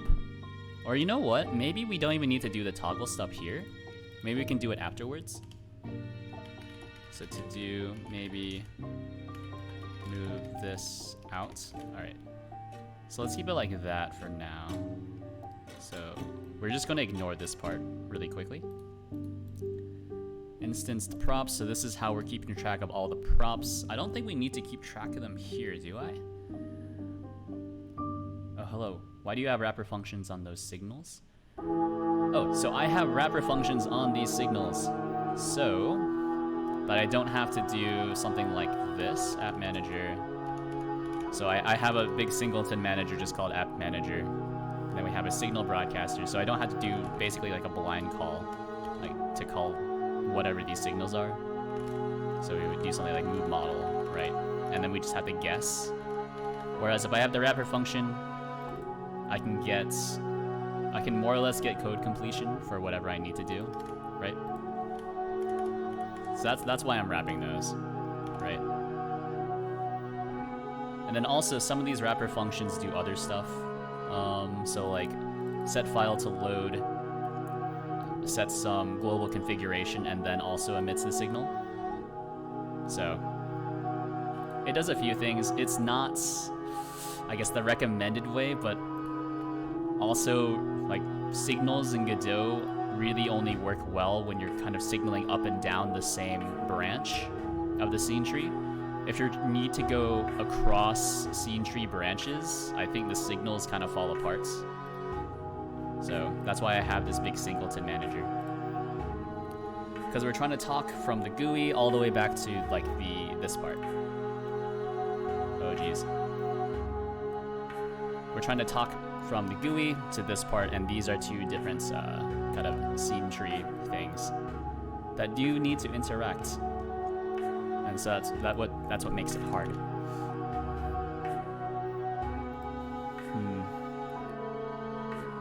Wish code completion covered that. Yeah, well, I think it would just need to be like an update to the language server backend, but I don't know too much about that.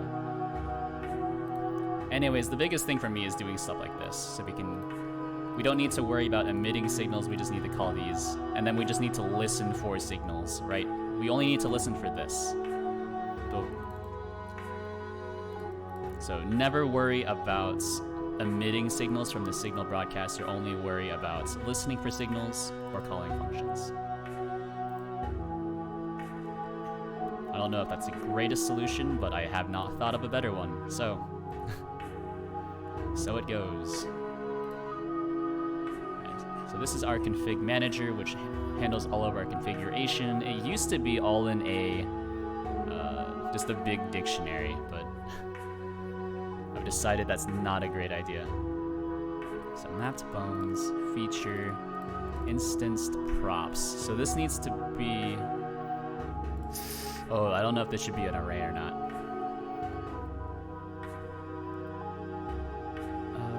I wish there was a wide broadcast for signals so you didn't need to connect them, requiring a reference. Yeah, well, you could create something like a pub sub, right? I mean, I think that's kind of the pattern that you're describing. I used to use pub sub as well. I think it was like I think it's actually just called like Godot pub sub. I used to use that a lot, but I think just working with the signals and using this pattern, it's pretty much a pub sub, you know.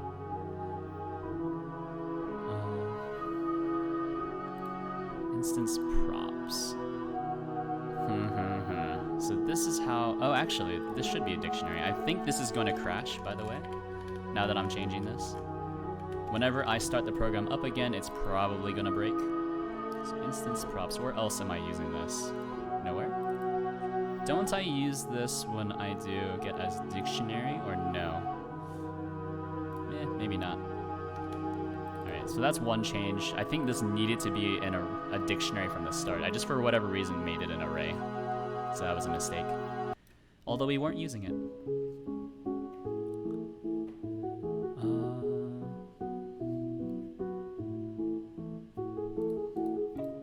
Some conversation about computer stuff. Know nothing about that. Anyways, it seems that we have some new viewers in chat. So, what I'm working on today, I'm going to assume that someone had the question, but they're just hoping that I'll mention that at some point. Mr. Duck, where are you? Oh, hello, JK. How are you doing today? What I'm working on today is this program right here called OpenCPage GD, available open source, free and open source on my GitHub. Find a link in the description. I did not write the face tracker, I just wrote the kind of, what's it called? The renderer for it. And it's written in Godot, so it's nice and easy to use. And look at that. So we're not using the duck today, because I did just fix a bug with the hair physics, so you can see whenever I shake my head very violently, you can see the hair behind me kind of trails along. So that was broken for a while. But how are you doing, JK? It's been a little bit. Always nice to see you in chat.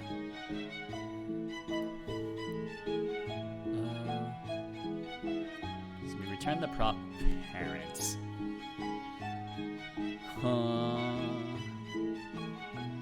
Actually, I wonder if we can just return null.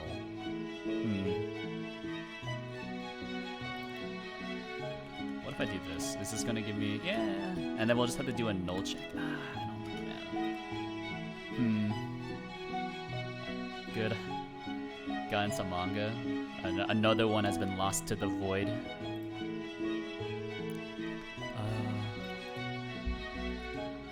I'm very sorry to hear that, JK. I hope you recover one day. The manga hole is a deep one for sure. Although if you're looking for recommendations, I have a lot. I've been reading a lot of manga while I wait for code to compile. The music is a little too loud compared to your voice. All right, we can lower it a little bit. Desktop audio. Is it better now? You gotta be careful when I'm adjusting it. Also, hello. Yeah, this is pretty much it. Yeah. Actually, no, this is not it whatsoever. So instance props. So we go into app manager, config, current model, config. I just know this by memory. And we have instanced. No, actually, this is a different thing. That's a different thing. It doesn't seem to have changed. Should be a little quieter, possibly. Let me see.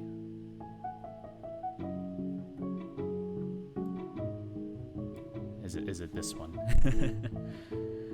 There's a lot of things on my OBS thing that I'm trying to balance, because I do have two different sets of headphones, and it means I do need to adjust the audio balance whenever I use another one. Oh no, I think I'm still using the old one. Oh no. Desktop audio costs. I don't know, possibly. If Java is considered a platform that can run on any platform, why isn't Linux a platform you can run it even on more platforms than Java? And I've been digging into the deep abyss. I still can't see the bottom. Does that mean that you're looking at hentai?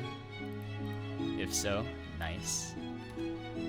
If not, still nice. Alright, so props, var, instanced, props. So we'll have two of these. This is a dictionary, just let's instance it with something new, right? And then this will be a string. It'll be string to, oh no. Prop data? What is prop data? Who wrote this? Who is this just absolutely crazy person? Oh wait. I'm the one that wrote this. This is not great. Prop data, object node data.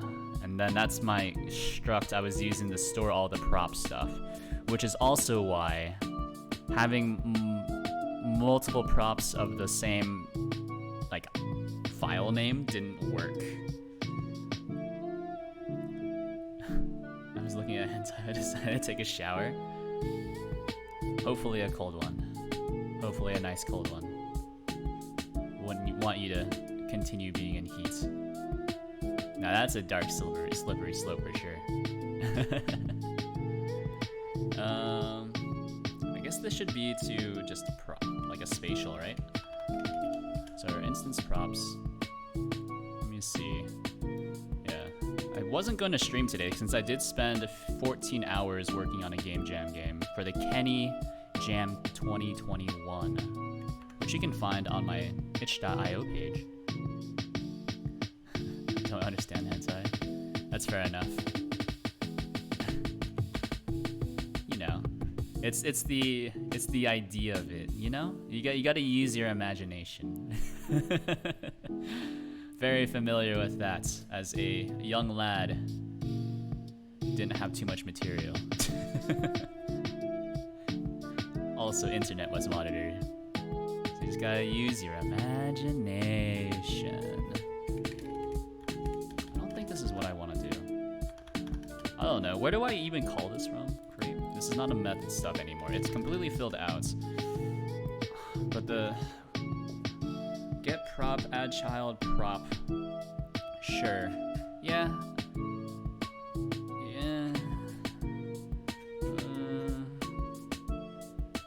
That's tough. So we can move this here. Let's grab all this.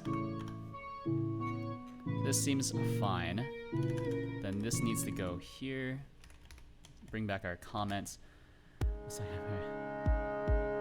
Hot shower. Oh no, he's in heat. Hide your kids.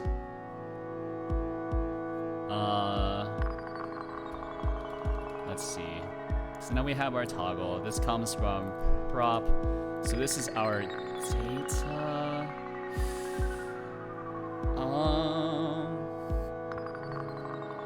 Alright. So this is our prop data. I'm trying to not have this turn into spaghetti again, but I think this might be turning into spaghetti. If only because like all the prop handling logic is really messy. Because they shouldn't be seeing this. Although now that I'm thinking about it in retrospect, it's kind of a weird thing to say. Like southern heat, hide your kids. I think the implication is not what I meant. What I meant it as was like, it's lewd, don't look.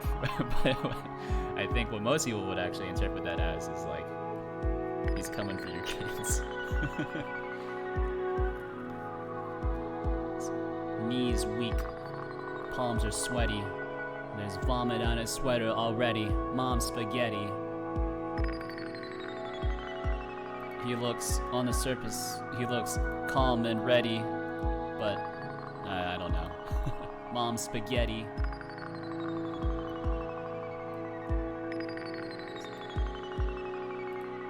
Had a bowl of it already. Never forgetty. What do I want to do? That's definitely not good to know. So we're toggle. So this is what I have, right? This is what I have. We wait for it to very slowly load in. That's right, so UI has changed drastically because we're now dynamically generating the entire thing, which is pretty cool. IMO.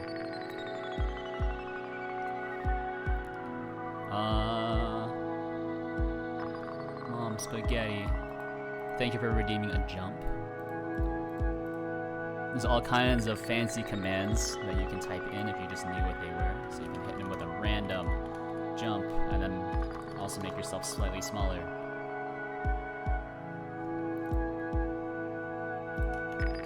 So this is what this looks like right now. So custom props, custom prop, close this. Let's look at feature XML. So this is our, this is what I was trying to figure out, I remember, is that some types are going to be like receiver types, so they only respond to callbacks. So they're not really mapped to any data mapping from our config manager. Okay, I need manga suggestions. You should read blame, typed out like this, blame, with an exclamation mark. That's a good one, big fan. Speed sheets, incoming VAC ban. Wireframe? No.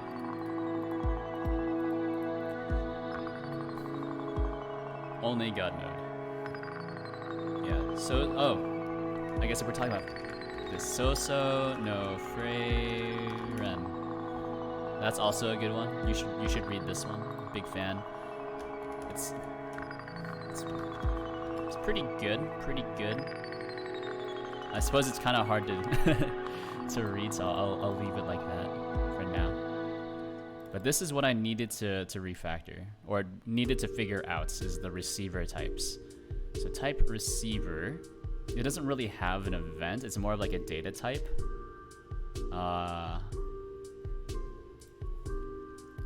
Corey in the house is a good one. Yeah, that's pretty good. I think the live action adaptation was kind of a snoozer.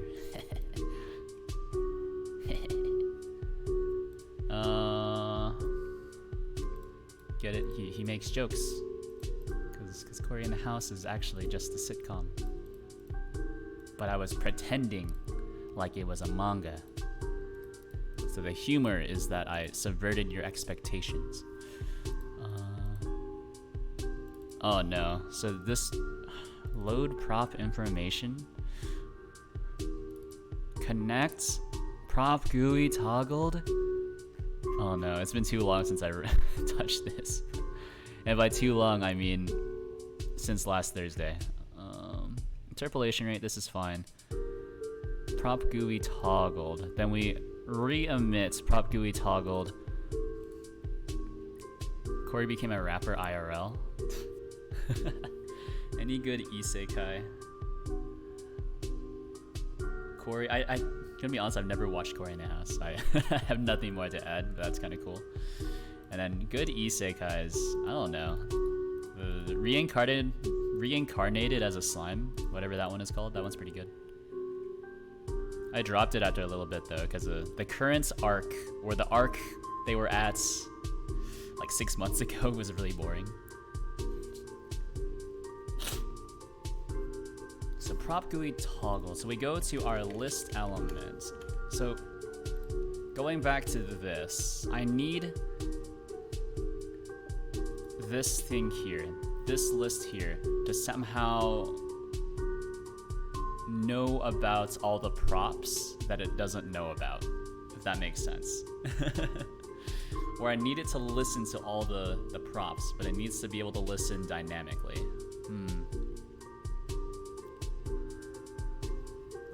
I'm watching that. Oh no, he's become a weeb. Oh, hello, Green Coder. Good question. This is another free and open source application I worked on. It's called Friendly Potato Stream. Also written in Godot. I'm watching it. I have not watched Reincarnated as a Slime. Oh. Look at that. But the manga is pretty good. I haven't watched anime in a while.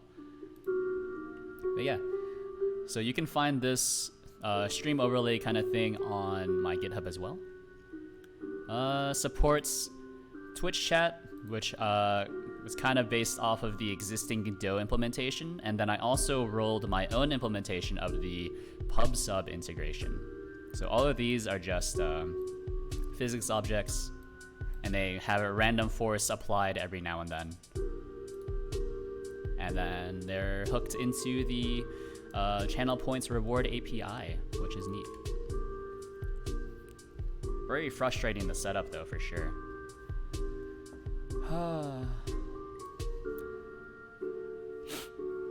So let's see.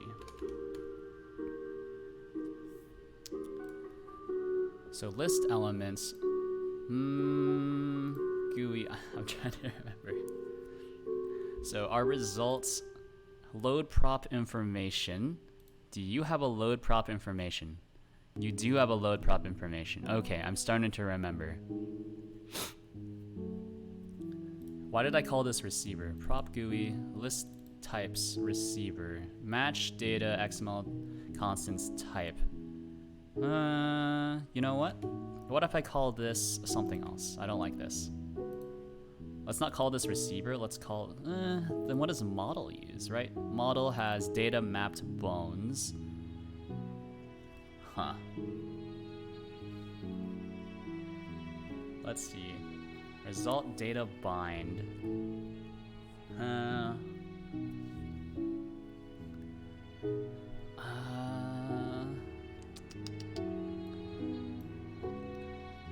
Receiver, this doesn't make sense. Oh no.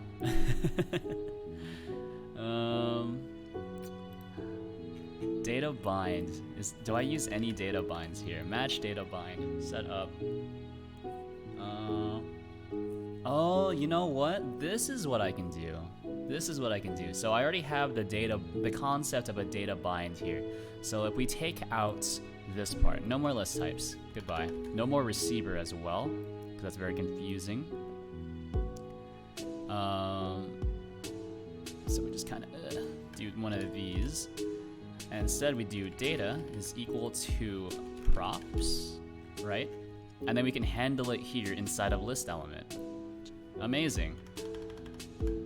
Because I remember now. I need to write all of this down somewhere so I stop having to like remember what my decisions were. It's a very bad habit.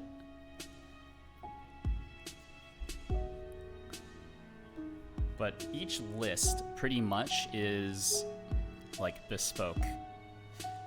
Like it's not really possible to do oh, you know what? No, that's why that was a receiver type. I remember. This is I'm looking at the wrong thing. This is instance props. This is instance props. Right? So we need to go back to GUI. Bring these all back. List elements, load prop information. I think this can change back to it's not quite a receiver, right? It's more of a like a prop receiver. Prop receiver. And then this needs to be prop receiver, and then we'll also call this prop receiver, right? Something like that. And then this is now prop receiver, prop GUI toggled, and then we'll have another one that's like preset receiver, right?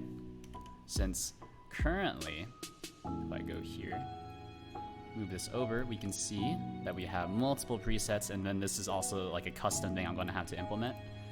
But these two screens work very similarly, so once I implement features, implementing presets will be pretty easy. That's the hope anyways. So prop receiver, and then this is preset receiver, and then that's how I'm just gonna pass data around. It's not my favorite, but at least we're no longer using like custom elements for everything. Now everything is just in one huge file. This is type. So type prop receiver. And it doesn't have any data of its own. And that's one of the important parts. Oh, and also missed this before, but thank you for the follow, Green Coder. Much appreciated. Okay, so this handled. This might not be handled, so load prop information. So if not, instance props has prop name. That could be tough. That could be tough. Has the extra object's position when moving your head been fixed? No. So whenever... Actually, props are actually broken right now in this release. I'm not sure what happened. I broke something. Well, we'll figure it out later since it's kind of jank anyways. The problem with moving props, so they kind of map along with your head, is that the head bone actually starts at the neck. It doesn't start here. It starts here at the very bottom. And so the position is always going to be slightly broken. And that's a problem pretty much everywhere, right? Unless you explicitly solve for, mounting things to characters' heads. That's something that you need to explicitly handle. But most people don't build for that, because that's kind of a weird thing to want to handle. But no props. Yeah, well, for now, it's an easy fix, kind of. I just need to get around to it. And if I've ever played Outer Wilds, I have played Outer Wilds. I have not finished it, because right after I got Outer Wilds, so I have a PS4 Pro, and I got Death Stranding and Outer Wilds. So I played both of those for a little bit, and then I moved, and then I just have not gotten back into them, unfortunately. And this is wrong.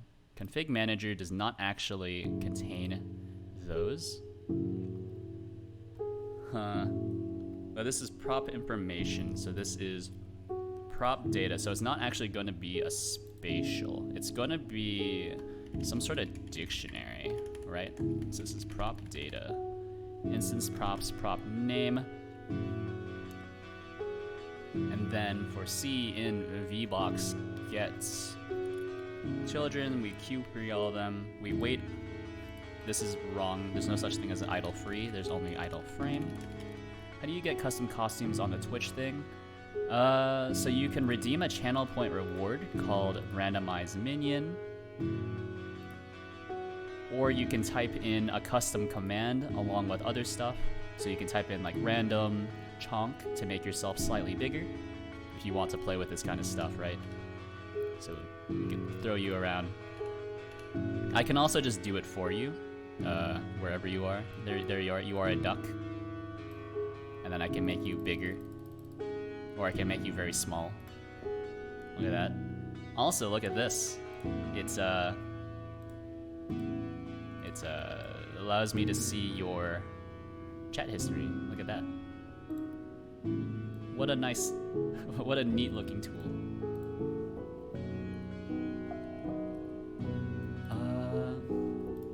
So this is good. Now we have the prop data. I need to define how prop data is structured because I don't remember how I did that.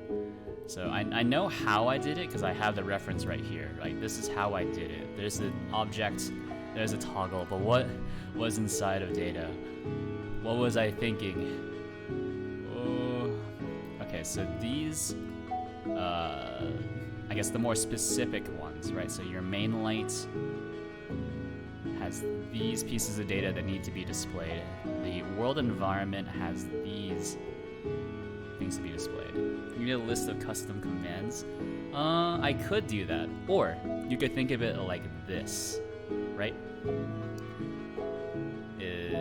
It's like insider information. If you know what the custom command is, then you have that insider knowledge. You know, you were there when I told you the list of custom commands, and then thus you can reign over the others in chat who do not know the custom command. You hold the keys to the kingdom.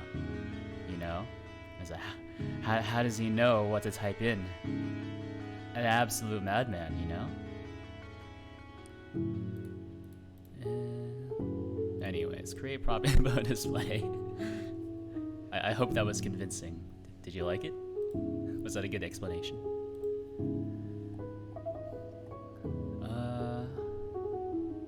So prop data. Let me see. I think I should create a new thing to hold this, actually. This is also where I kind of wish I went with more of a, I guess like a Java style approach. So I wish I had my model folder, which surprisingly does not contain photos of models, but instead contains the data model that we'll be using. But instead we'll just be doing this. So this is prop data. It's going to be some sort of reference, not a resource. So let's open up our prop data here. Prop data, yeah. And so this is kind of our struct that we're going to be passing around. My memory is worse than the goldfish's. Well, that's unfortunate. Something seems fishy about that. Anyways. If only you could remember the custom commands, and then you would be golden.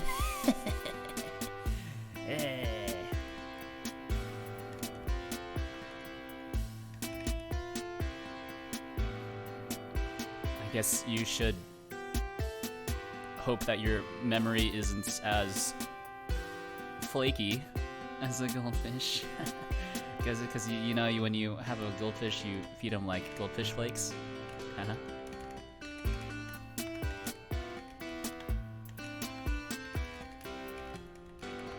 And this is not a reference. This is a...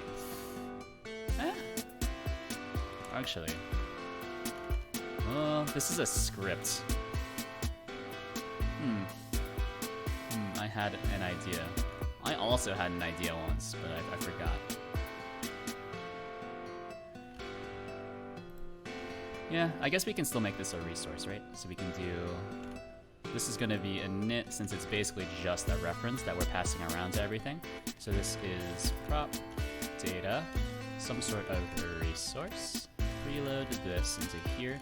So I'm trying to avoid using too many classes because Godot doesn't like it when you use too many classes. Which is why I want to go over to C#.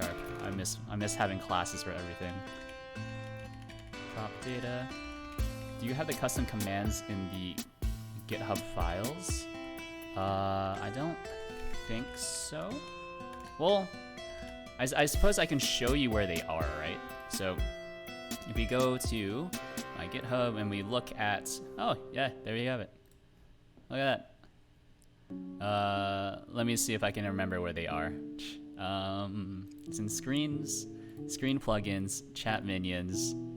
I think it's in chat minions. I call it chat minions because I'm aware that there's something else called like stream avatars. So now we are legally distinct. Yeah, so here are the custom commands. Let me give you a thing here. And so you can see here that this is just how I'm parsing them. So if your message contains chonk, if your message contains small, random, duck, or jump, then I'll just run the commands for you. And then, you know, so it goes. It's not the greatest solution, but also you don't have it reduces mental overhead on my end. That's the important part. Although I do need to find a way to make this program run with less like CPU. Because I'm pretty sure like having to simulate all these physics objects is probably killing my processor. Which would normally be fine, except that I'm streaming from a laptop. That's also running a face tracker renderer. So face tracking, very CPU intensive. Rendering, very GPU intensive. So I don't have too much extra processing power. So I have the keys to the kingdom, if you will. Keys to the vault, maybe. I'm not really storing anything, but the keys to the kingdom, sure. Oh, and it's so cold when my AC is running, but it's so hot whenever it's not running.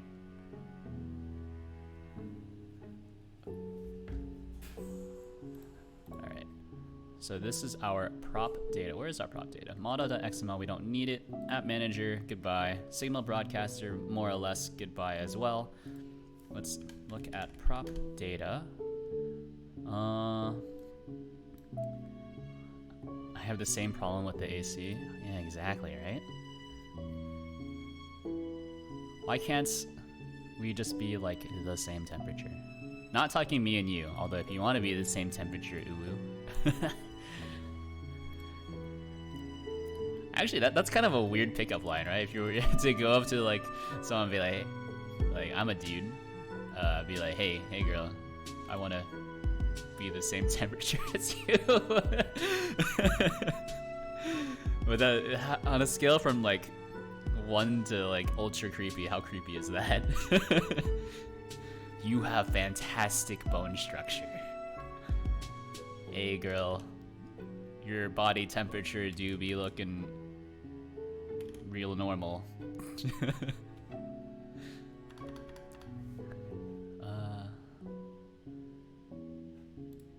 So this is our prop data.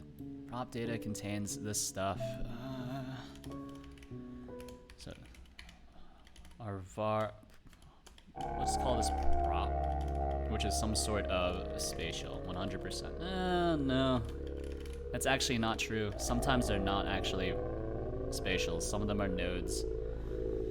And by some of them, I mean one of them, which is the environment. Which actually, now I'm thinking about it, that doesn't make any sense. Your base environment, your world environment is not a prop. Why did I do that before? I feel like that should be separate. This prop data should be, I guess, completely distinct and only used for custom props, right? So this, some sort of toggle, and then this will be some sort of base element, right? Chonk, big duck. Yeah, it increases your size by 1. So it's diminishing returns whenever you chonkify yourself. And then we have data, which is some sort of dictionary. Although data isn't really describing what we're trying to display on screen. Right, so whenever I add a prop to this, I have 2 avatars. Yeah, that's a slight problem. It's a bug in the program right now. I think I know what's causing it. So you'll have 2 avatars if you have any capital letters in your name. I don't know why. It just sometimes happens. And so it's because your chat name and your pub sub name are slightly different, I think. And I'm also handling them separately as well. So I'm pretty sure that's why. Sometimes you'll have 2 avatars. Or maybe I'm just using a different name, right? So if you have like a Twitch nickname, I think it'll also change. Data. What am I using prop data for, man? So this, I'm no longer doing this. I'm no longer storing this in prop data. Prop data, instance props, nothing. Very good. Oh. Forgot I was clicking on somebody. Let me see. This is tough though. I'm not a fan of calling data just a dictionary anymore. So let me see. Although I don't think it's really avoidable at this point. Chonk. Yeah, you'll just keep getting bigger and bigger, and then you'll just very slowly like slide off screen. There is no size cap. I'm pretty sure. Let me do this. Let me grab you. I think this is the one that's getting bigger. I think if I just click a lot, you'll get really, really big.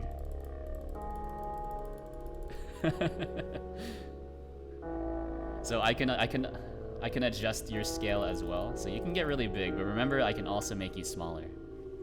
So you better behave yourself. Got him, dude. I can reset your scale, so like, don't abuse it. Otherwise, you'll just burn all your channel points. Let me see. Here, I was doing inits, so you can only create a new one of these as long as you have a new p prop, which is some sort of node, p toggle, which is some sort of base element. Okay. No, okay, I have big head. Big head mode activated. Big head, small brain.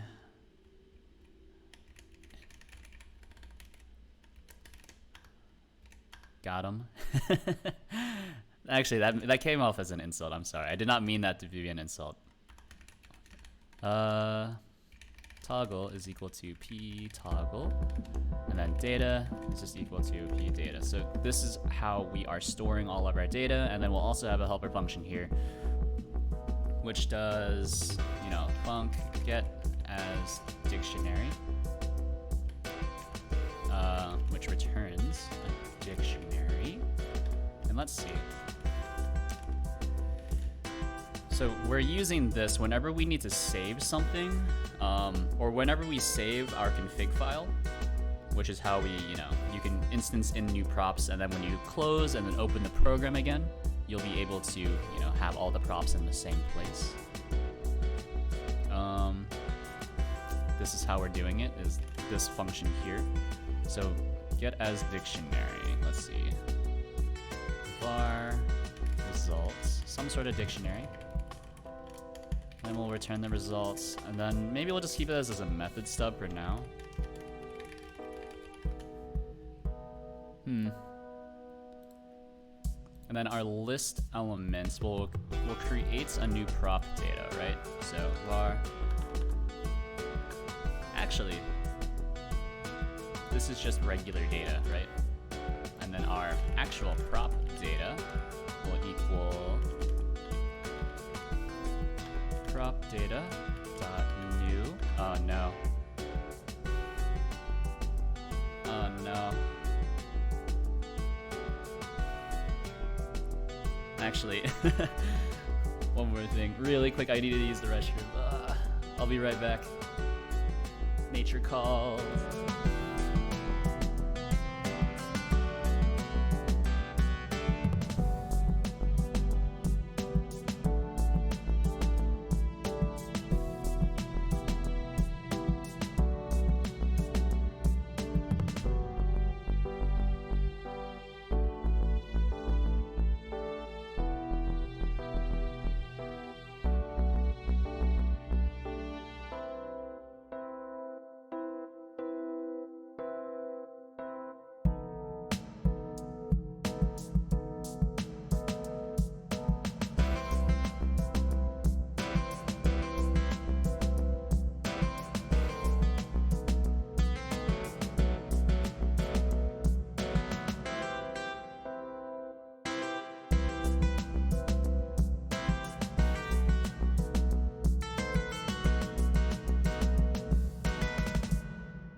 Hello, hello. What'd I miss?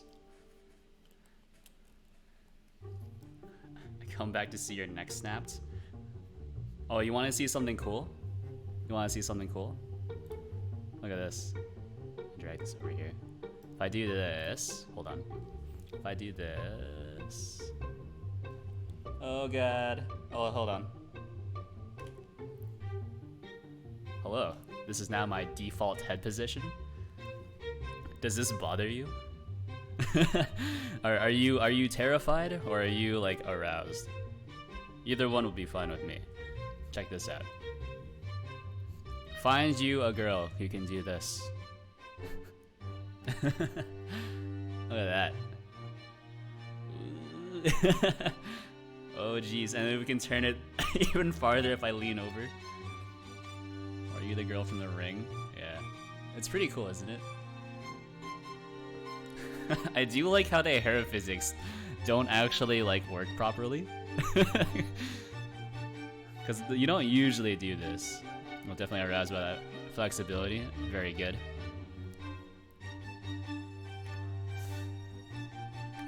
That moments when you're watching The Ring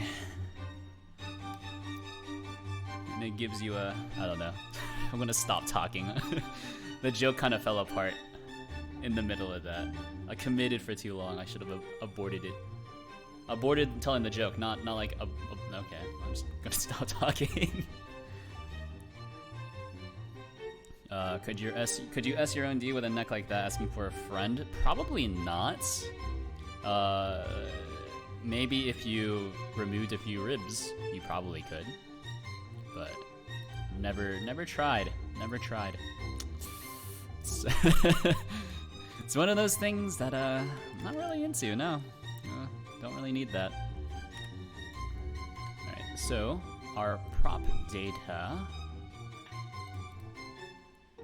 You and I have the same prop as you for the music, which covers the microphone when I talk.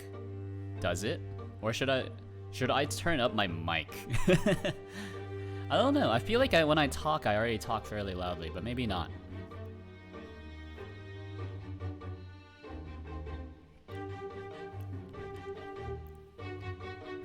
Fun fact, a man did remove his ribs to S throne D. Very nice. Yeah, I mean, I have read stories that, like, if you're just like abnormally flexible, or if you're like a big D kind of guy, I suppose you could also like try to do it. Just checked on the internet. It's possible to reduce the music while the microphone receives sound. Well, yeah. I can reduce it a little bit more if it's the audio balance is bad. Maybe I should lean in closer and we can do like an ASMR stream where I'll kind of just talk like this. We'll whisper into the mic really closely. It's called ducking. Get it? Because we have ducks in chat. Well, the mic. Well, I actually the mic the music is not playing in the background. It's coming on different input sources. So I just need to adjust some things on my side. Although I guess I'm not talking loud enough for it to really make a difference. So let me adjust it a little further.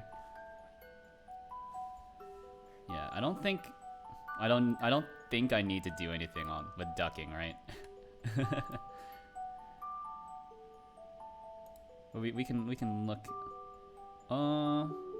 Yeah, OBS doesn't really have anything either. There's a compressor. I can mess with like my audio settings. Like we can really compress my voice. We can go full Mr. Roboto. Does OBS have ducking? Where? Noise suppression? No. I'll look it up later, but I think it's really just I need to talk louder. Because from my perspective, when I'm looking at an OBS, it looks like I'm really quiet, but that might just be me.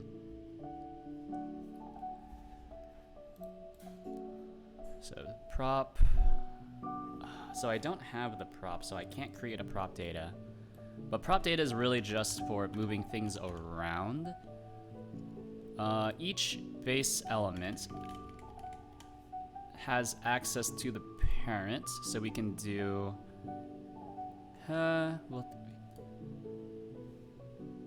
always kind of freaks me out when like a bug flies into my window. Because when bugs come up this high, they're usually committed, so they'll like smack right into it. Compress the music channel. It has a ducking option. The music channel, let me see. Filters. I don't have any. Oh, are you talking about like compressing it? I'm not sure if it's a problem. Like whenever I listen on my other monitor here to, you know, I'm listening to it right now. It's not. I don't know. It sounds okay to me. It sounds okay to me. I'm having a lot of trouble like talking because it's on like a 3-second delay, which is really messing with my brain whenever I talk. It's not a problem when the music is not loud like right now. Okay, maybe I've been listening with the wrong stuff. There's gonna be a slight echo. I know which one of these tracks are.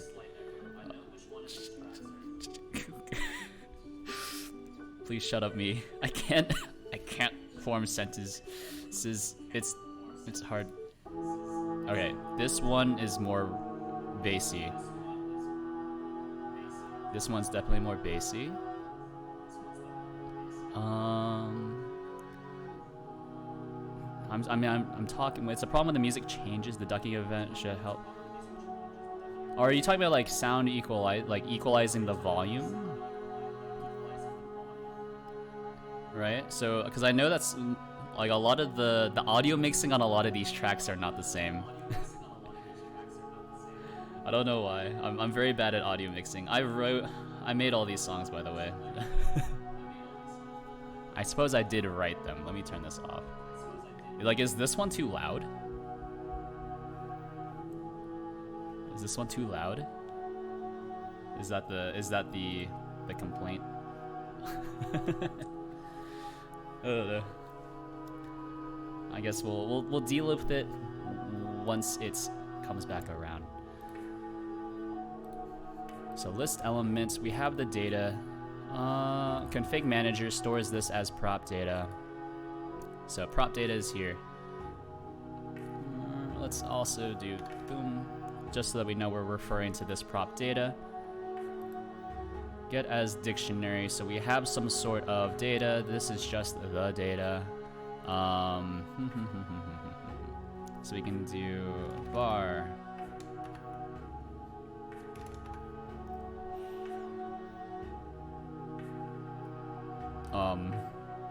Var. Let's start typing. Prop name element. Well, prop name, which is some sort of element, base element, is equal to parent generate. What did I call it? Generate UI elements, right? Generate UI element. And that requires a tag name. So this is going to be parent.xml constants label. Actually, do these all have, does label element have a class? It does not. I wish it did, which is why I want to go to C#. And then data, prop name, load prop information. Okay, so this should just be name element then, right? Name element. And then data. So there's no data, right? So we'll just pass in null. Very good. And then actually, we don't even need to pass in null because I think this should handle it. Oh no, it doesn't. Let's pass in empty dictionary. There is no data to pass. Right, because we don't ever access it. Yeah, so we can't pass in a null, but we can pass in an empty dictionary. So that's our name elements, generates it, and then we'll do vbox call deferred. Oh, hello, I have received a whisper. Oh, thank you. Resource for sound ducking. You can post links in chat, by the way, if you want.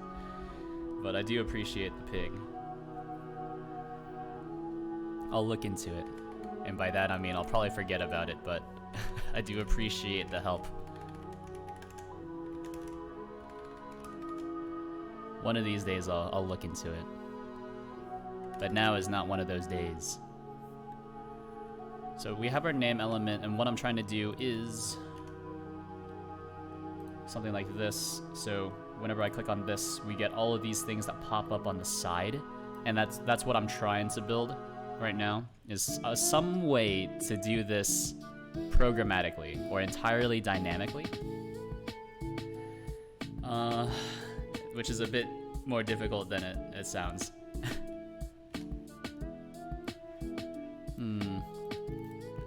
It's requiring a lot of brain power, unfortunately, of which I don't have too much. So var, most regular props you only have 3 toggles. So there's move, rotate, and then zoom. So we'll have move, element. Let's call it elem. Move, elem. Oh, you know, I was, on a completely unrelated note, I was trying to play some Guild Wars 2. I haven't played that game in forever, really. But, had the itch, I wanted to play it again. Tried to log in, turns out, my account is locked. Very cool. I guess I must have got hacked in like the 2 years I haven't played the game.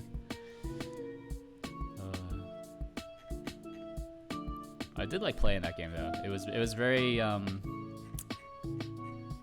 it's not therapeutic. Maybe you would consider it to be therapeutic. It was very chill. Big fan of games like that. Big fan of games like that. Oh, we need to have a name. Okay, so this is name elements. So this needs to be name with some value associated with it. Oh no, and so now I need to start committing to a data design. Okay, so prop data. Prop data probably has a name field, right? Yeah, yeah, kinda. Let's assume. Let's hope it does. Of course, I'm not a huge fan of using dot notation on dictionaries, even though you can, and it is a bit cleaner. It does save a few characters as well.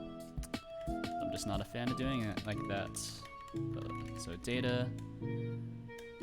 Oh, actually, we're not pulling this from data. We're pulling.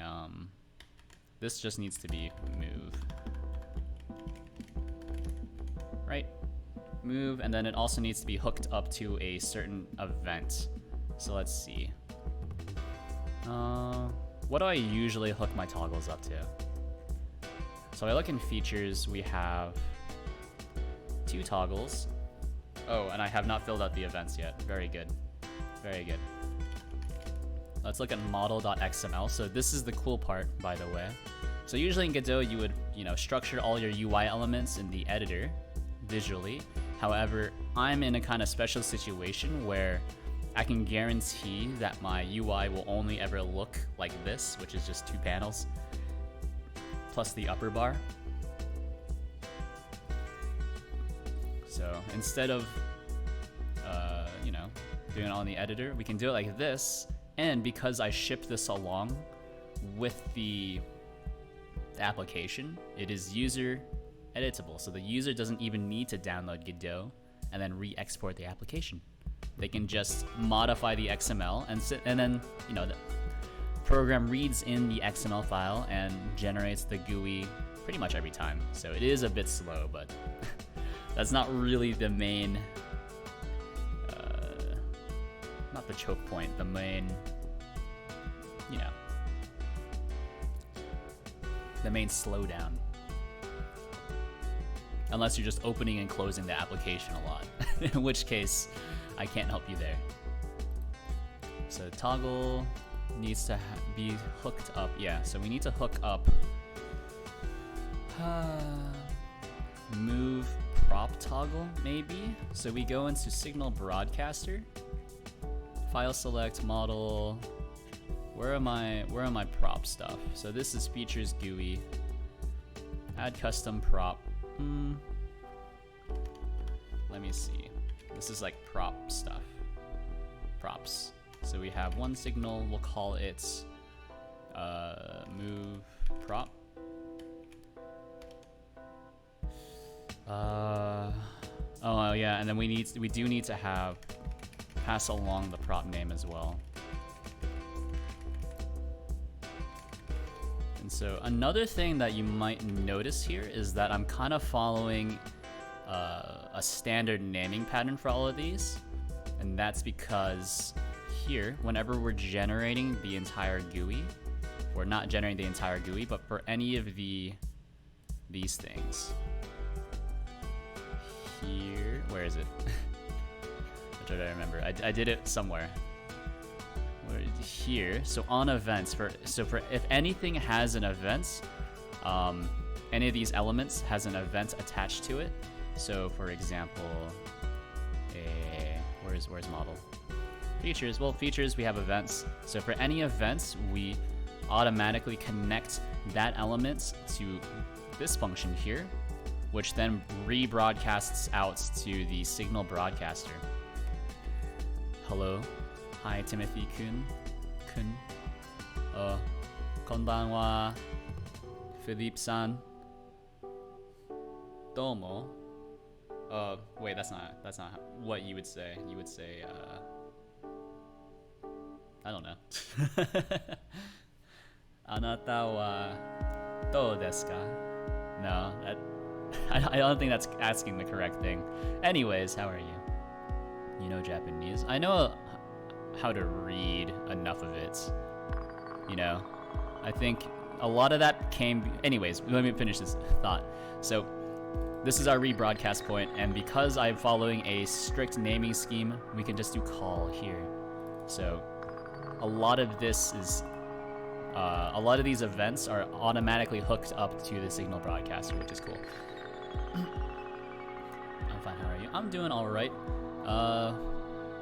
finished up a Game Jam game. You can find it on my itch.io page, but just in case you missed it, or you're not sure which one it is, it's this one. I'm gonna drop a link in the chat for this one. It's not very good, but I think the idea is pretty cool.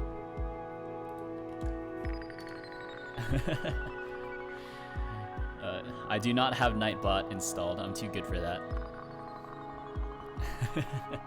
But yeah, no, for Japanese, I wasn't actually planning on learning Japanese, but I was, you know, learning how to read Chinese characters. And also just learn more Chinese in general, because I guess my spoken Chinese was about at like a first grade level, so basically like maybe like a 4-year-old I could talk about as well as a 4-year-old in Mandarin Chinese. So, you know, I started studying how to read Chinese, watched some anime, and then realized like, oh, I can read that word. I guess I'm just gonna learn Japanese now. Simplified, yeah. I can only speak Portuguese besides English. Well, I would not say that I'm able to speak Chinese. I can barely speak any language besides English. English I'm very good at. I'm willing to brag about English. I'm very good at English. Better than most. And I'm confident enough in myself, in my English skills to say that. But yeah, no, definitely learning simplified. Traditional looks cool, for sure, and it would also help me learn more, I guess, Japanese characters, kanji, because kanji are based off ancient Chinese, or just old Chinese. Oh, hi from Taiwan, by the way. Oh, hello, hello. Hi, hi, hi. It's kind of funny. I actually, when I was like around 12 years old, my parents put me into Chinese school. And so I learned, I actually learned Bapa Mafa way back then. That's cool. You won any English competitions, like a contest between English speakers? I got a near perfect score on my GMAT for English, if that counts. Well, my practice GMAT, of course. My practice GMAT, I got a near perfect score on in reading and writing, and then failed math.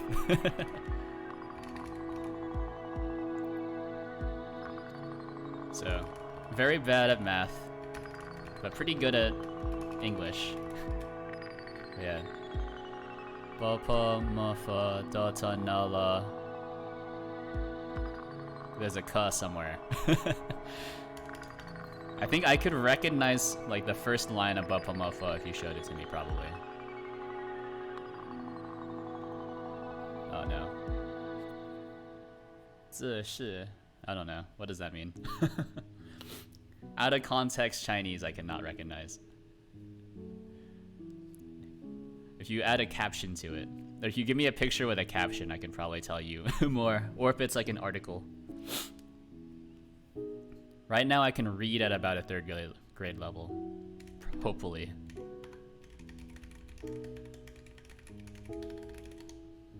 Or I don't know, there's like things I can randomly read. I don't know.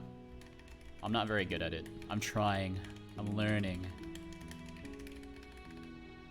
Oh, that's next in the Bapama. I thought it was Bapama for Data Nala. Oh, and is it this? I don't know.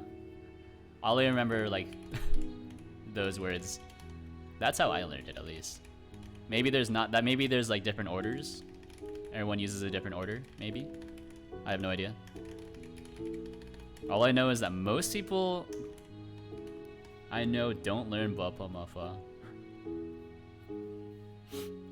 Even some of my my Taiwanese friends, they don't know Bapa Mafa. It's like they learned it before, but then when they came to the States, they just learned Pinyin. Oh, hello. Everyone say hi to Secrets, or S Secret before I ban them. Hello. Banned. Got him, dude. Anyways, these are the props. Move prop with the prop name. So that's our name, and then we're going to pass in just like a hard-coded event. That event is going to be called move prop, I guess. And that should automatically hook itself up.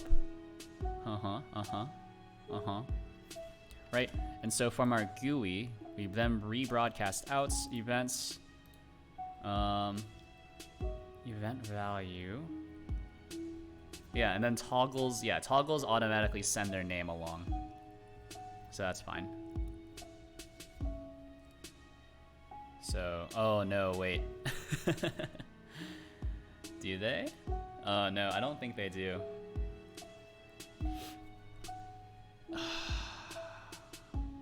So for dynamic props, this kind of falls apart. Okay, let me think. Event value. So for each list element, we create a toggle element. On toggled, we have emit signal, event name, and then button state.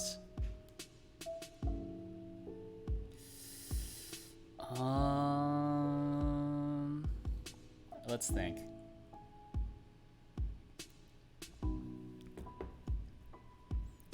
All right, so we can modify this with some additional stuff. All right. I'm having trouble keeping all of this information in my head, if you couldn't tell.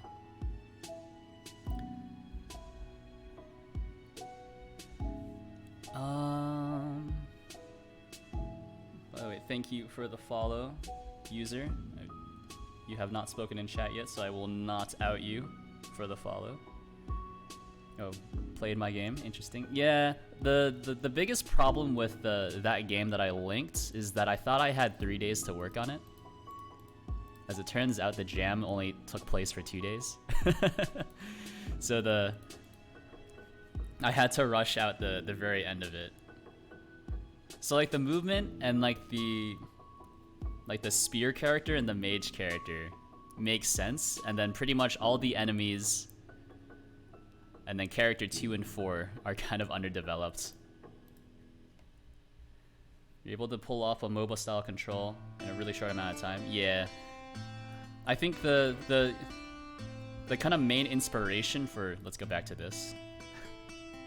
The main inspiration for something like this was, you know, if you're playing like an MMO, or I'll go back to Guild Wars 2, learning the optimal skill rotation, so you have like optimal like skill uptime or damage outtime, whatever, was always like the funnest part for me, or the most fun for me. So you just press all the buttons really quickly, and then there may or may not be an optimal thing. I'm not sure. There are several skills that do reduce your skill cooldowns, so I don't know.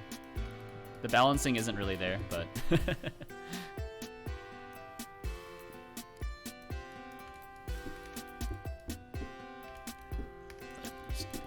just try to press all the buttons really quickly. So I know that one reduces your skill cooldowns.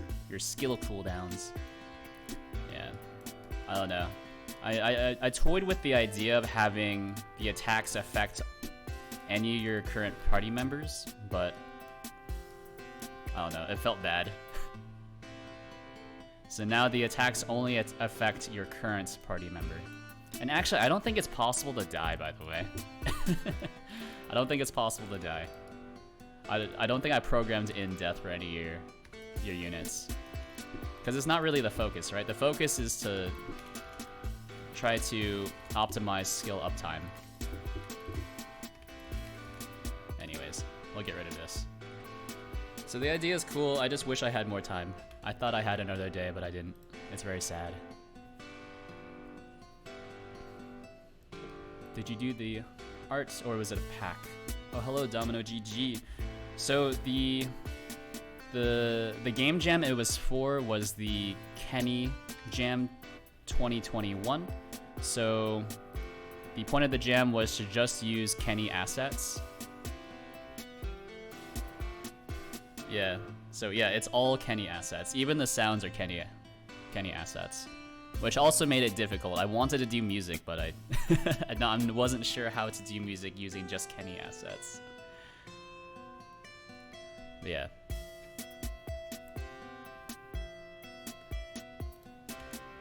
So, I mean, it was nice. It was nice not having to worry about assets this time, because that's usually my biggest weakness in any jam, is just creating assets. I'm not very good at it. I can do arts at a, like, it, you know, if I try to draw, I can make something that's kind of bad. I can make some bad looking stuff, but at least it's recognizable.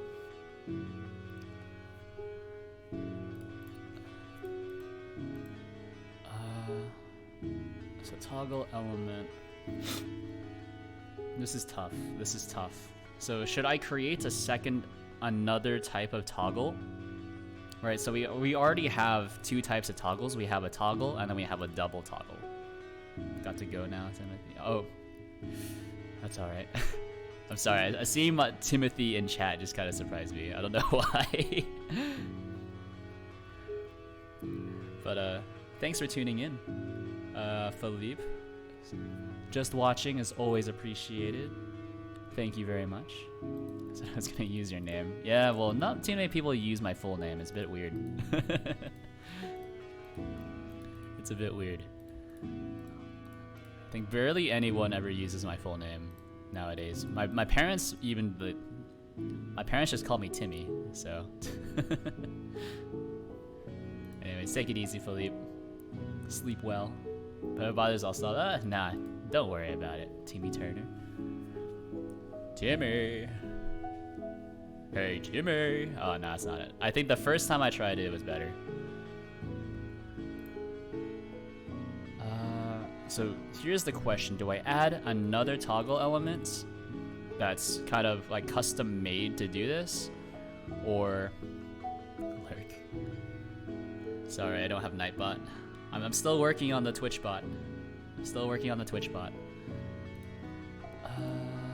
Or do I add like a flag to this, and then we'll just have to have like this. So data bind. No, that's not what we want. That's tough. I think you know what? I'm gonna create another one. I'm gonna create another element. Basically like dynamic toggle, right? Or it's like a name toggle. I don't know. So each of these toggles is usually linked up to one specific like data point, right? The problem here is that what I'm trying to do is dynamic, which is to say, if you go here, you can see that what I'm trying to implement is these move prop, spin prop, zoom prop.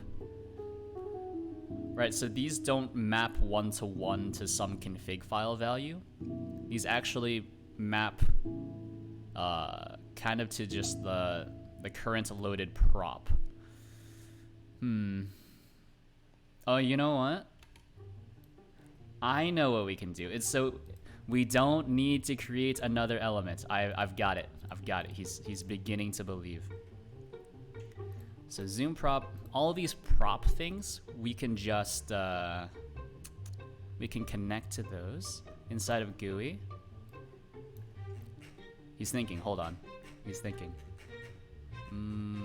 So this is looking like a lot of garbage, but ignore that for now. So on move prop, right? And then we can just check to see what the currently selected prop is, I think. I wonder if that makes sense. And so we don't need to know which things, like which prop this is specifically referring to. We don't need to store that on the toggle. We just need to know what the currently selected prop is somehow. On zoom prop. Right, so something like this, and then we'll go to GUI, connect all the stuff. So that's add custom prop. I've been kind of grouping everything together. So app manager SB connect. So there's move prop self, and then on move prop. App manager SB connect. This is spin prop. On spin prop. No, it's weird. Whenever I type on a regular keyboard now, I've completely messed up my typing habits. Whenever I type on like a regular keyboard, I just cannot do it anymore for some reason. Now I have to use an ortholinear. Where an ortholinear means that all the keys are just in straight up and down rows. Right? As opposed to your regular keyboard layout, where all the keys are slightly offset, which is it's a holdover from the typewriter days.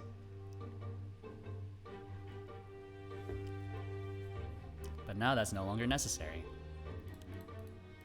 But now whenever I try to type on a regular keyboard, I always like mistype certain keys. Like whenever I try to press, 2 on a regular keyboard, I'll press 2 and 3 at the same time, because I'm usually used to like 2 just being right there,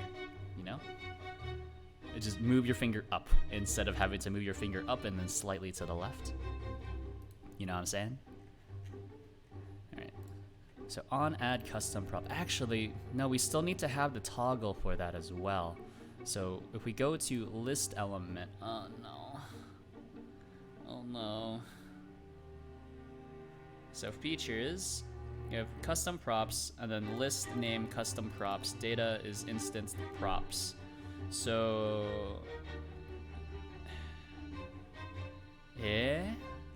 instance props. Oh no. Okay, so I need to create this part first. I should stop trying to. I've jumped too far ahead of myself. I cannot implement this list before I implement this list. All right, that's my problem.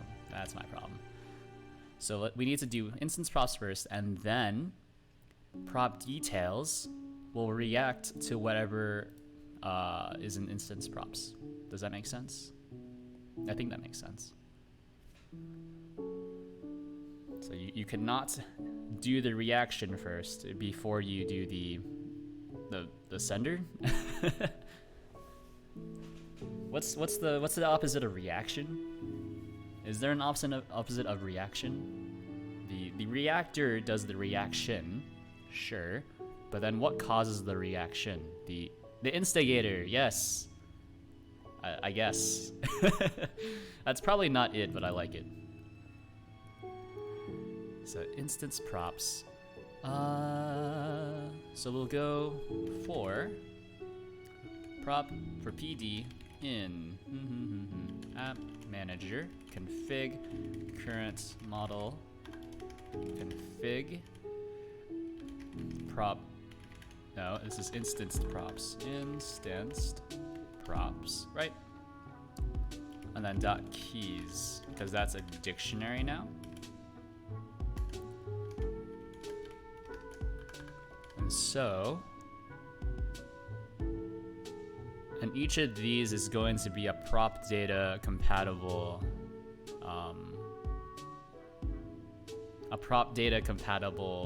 like JSON dictionary.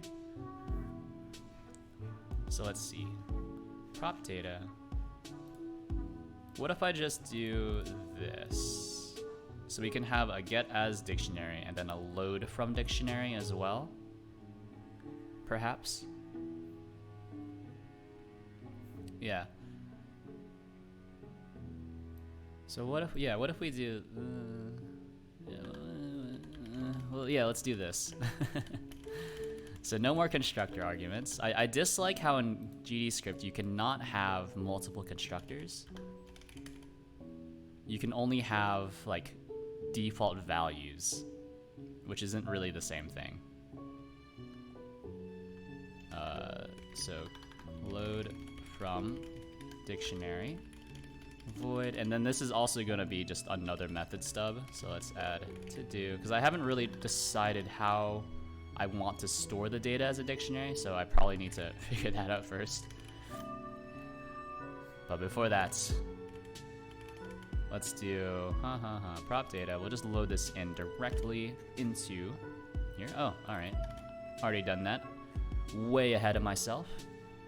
So we have prop data, and then we're really only doing this so I don't lose my mind. You know, we're kind of encapsulating a lot of the functionality.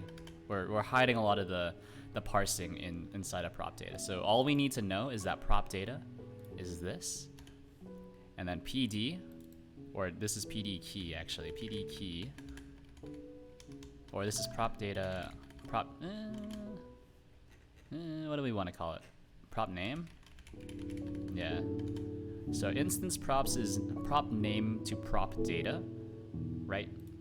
So we can do prop data dot load from dictionary, right?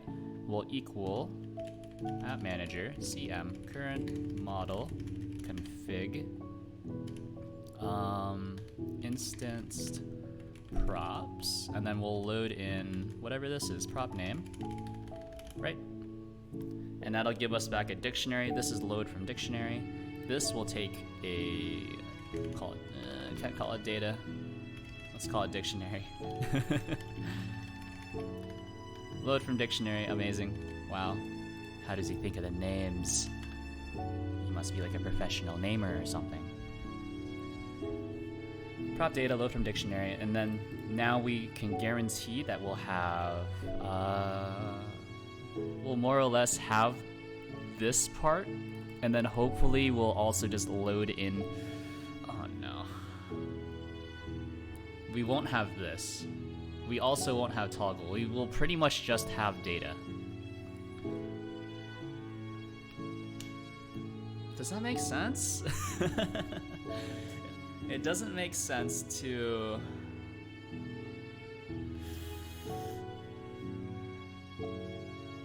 Or maybe it does, hold on.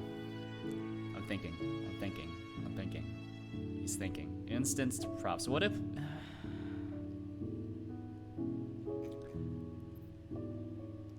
Load prop information. No. GUI. Add custom prop. This creates a new custom prop. I feel like I need to write this down. So from here, we create a new instance prop, whereas this one, this setup, will clear. We assume that we no longer have any props, and then we just reload in every single prop. So then this node here, we can assume it will be correct. I think that makes sense, right? I think that makes sense. So this function here is only for, oh geez. This function here is only for creating new props that don't currently exist in the instanced props data, whereas this function here assumes that we are just trying to load in a fresh suite of props that already exist inside of our data. Yes.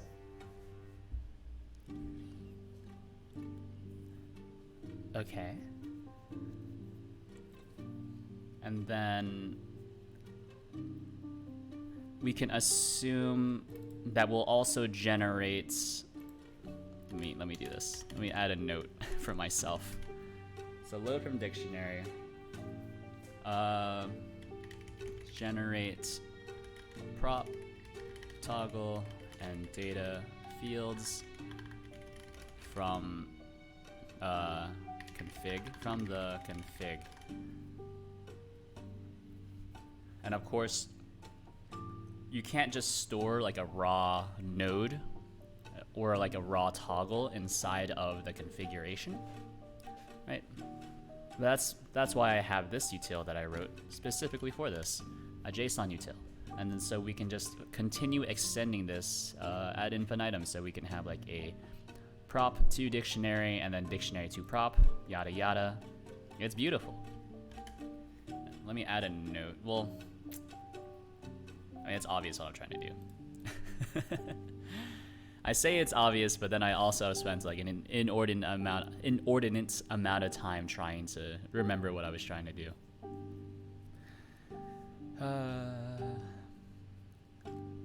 That's just what happens when your application is... It's a little less than 10,000 lines. But now we have our prop. Then we'll do parent dot... No. It would be... Where do we store our props? Do I just slap them straight into the main screen? Model display screen. Call deferred. Add child. Prop. Data. Prop. Something like that. And then our toggle will just be VBox call deferred add child. So if you have a lot of props, this is probably going to be really inefficient, but that's fine. Let's not worry about that for now. So prop data dot toggle, right? I'm kind of liking how this is turning out, right? So this is our output. So now, so we have our beginning and then the end, and now we just need to fill in the in-betweens. So I know what I need. I already know what I want. Wait, no. I was gonna say I know what I need, but now I already know what I want. Now I just need to know what I need, but that doesn't make any sense. I know what needs to be done. I know what I want, and I know what needs to be done. Yes. I know our beginning state. I know our end state. Anyways, this is our prop data. Boom, boom, boom. Where do I store my prop data?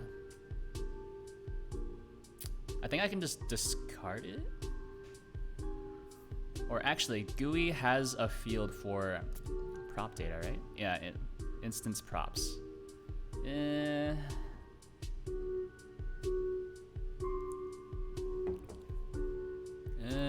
Let's call this one prop data. Config manager. This one should actually be like a dictionary of prop data from prop data. See, this is another reason why I wish I was doing this in C# now, is because now I have a lot of I'm working with a lot of dictionaries, and now I just need to write comments to remind myself of the type. So this is of type string to a dictionary from prop data. Right, whereas GUI will hold instance props. It'll be string, the prop data, which is the prop name, to our prop data.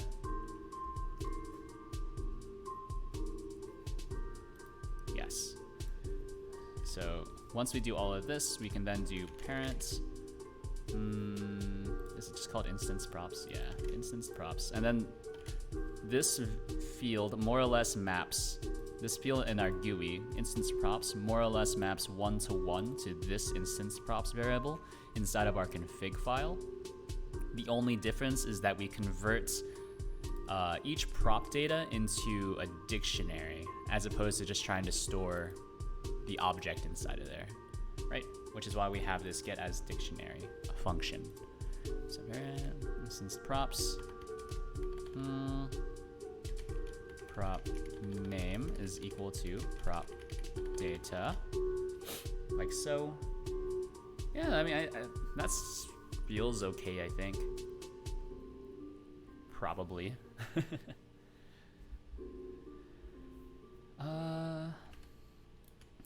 Still not making too much progress, but I'm trying to design this system before it even exists, or I'm trying to implement this system before the design even existed. Right? Because doing something like this, let me see, just make sure that it still works, by the way. Sometimes I have a habit of changing things and it just kind of breaks everything. Oh no. Like this. What happened here? Ooh. What the heck? Oh, spin prop. Attempt to connect non-existent signal spin prop to method canvas layer on spin prop. Hello?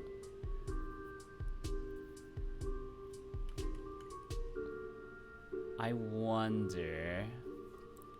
I shouldn't have any props. I wonder what the problem is.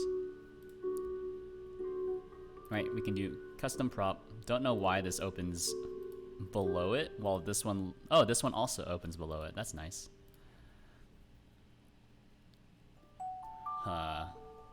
It's actually a bit weird.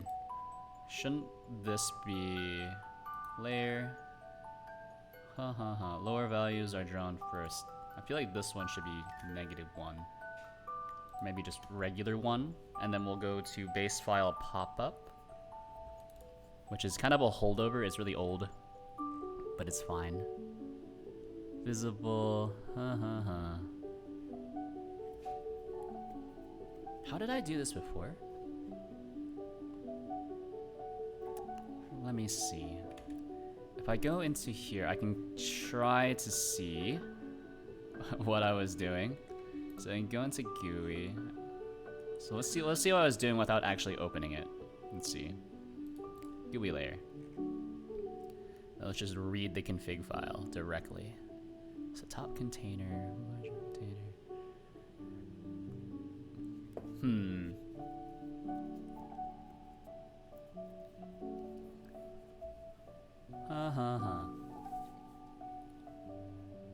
Oh, you know what?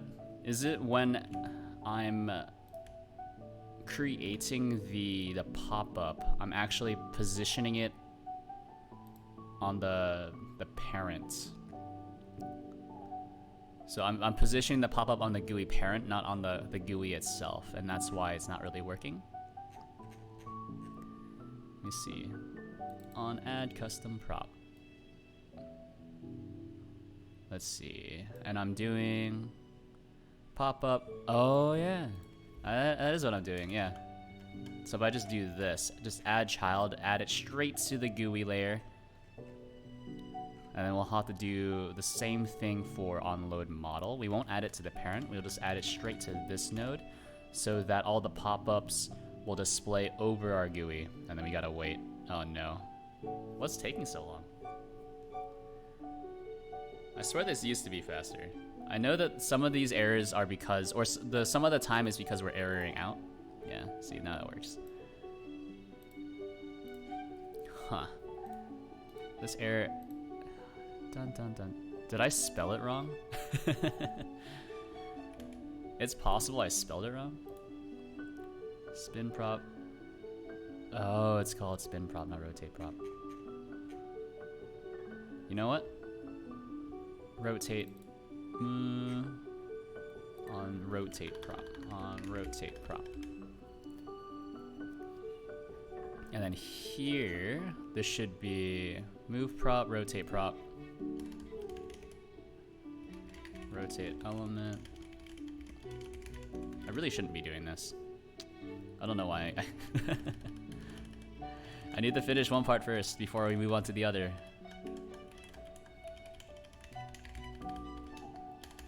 But something in my brain just says, it's gonna feel so much better though once you have all of this just written down before you forget. And you know what, brain? You are more or less correct, unfortunately. I will forget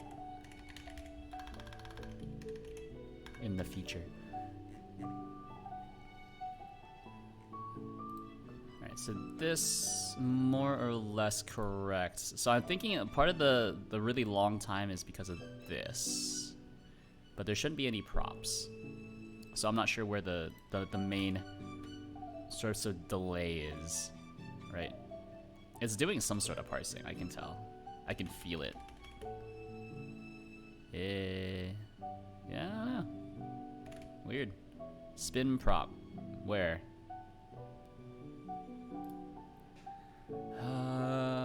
An object of type of reference. Attempt to connect signal spin prop to method on spin prop.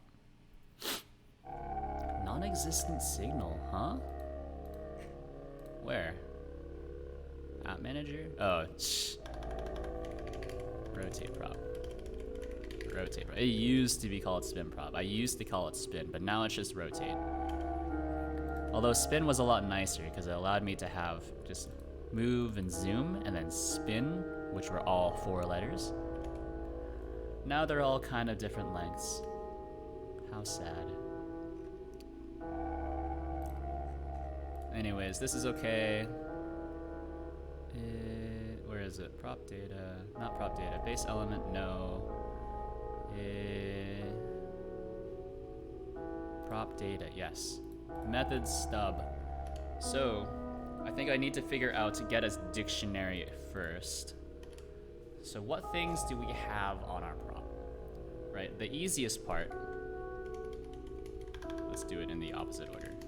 So the easiest part is data dot, or just, yeah, self.data is equal to, or no, results dot data is equal to data, right? That's the easiest part. Now we get to the hard part, which is trying to figure out how do we serialize prop and toggle. And so we could pass this off to our JSON util, but you know, we still need to implement it, unfortunately. Static function, so we can do prop to dictionary. So it's gonna be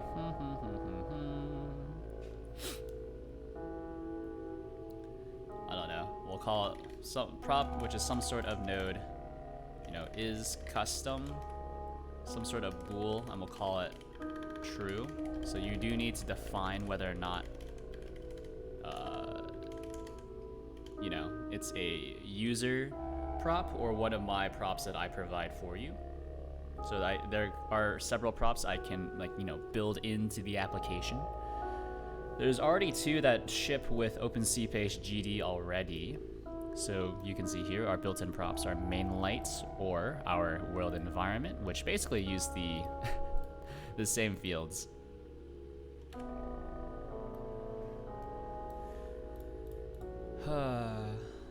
And actually, I think I can go here and just try to peek at my prop stuff. So entities, base prop, save, and it has a prop, prop path, parent prop transform, child prop transform.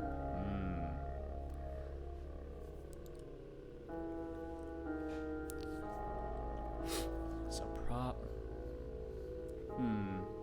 Is there anything I would want to store? Or is it really just this? Is it really just like prop path? Right? Is that really it? And if that is it, then that makes my job really simple.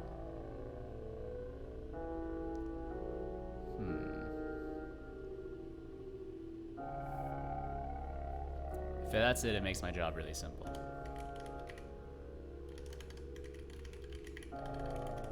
So prop path. Prop path is just the path to the prop. So whenever we load in, whenever you restart the program and we try to recreate all the props, we will load in the prop at your prop path. If it doesn't exist, then, you know, I think what we do is we just ignore it. And so, you know, there will come a time when you will need to like reconfigure your config file, I guess. I don't know. I don't really have a good answer for that. So our prop path, our data is just extraneous data if it exists. No init function, right? So we can have this always be initialized to an empty dictionary just so we don't null pointer. Huh. So this is what I was doing. I was just doing parent prop transform, child prop transform. You know what? I think that makes sense. So there's additional data, and I'll need to do my best to ensure that all the additional data.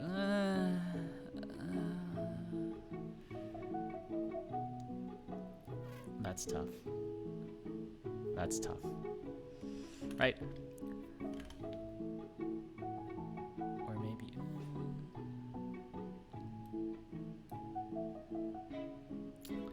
Prop data is only for custom props. Yes.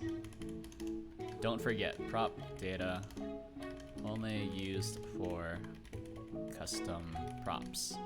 Built-in props will have to use a different data structure, and therefore I can get rid of this problem here. Now, you know, we can do this. Results parent transform will equal prop dot what did I call it? JSON util.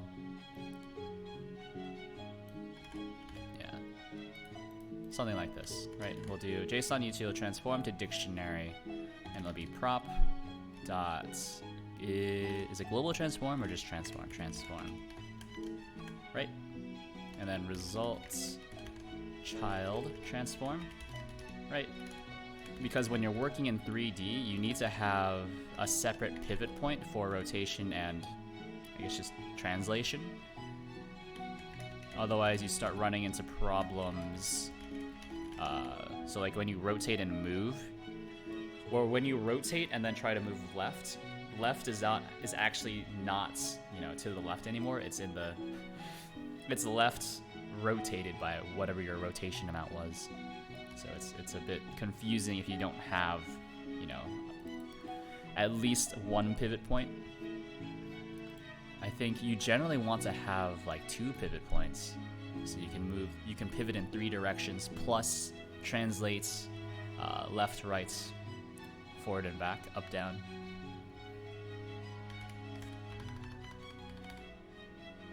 So this is prop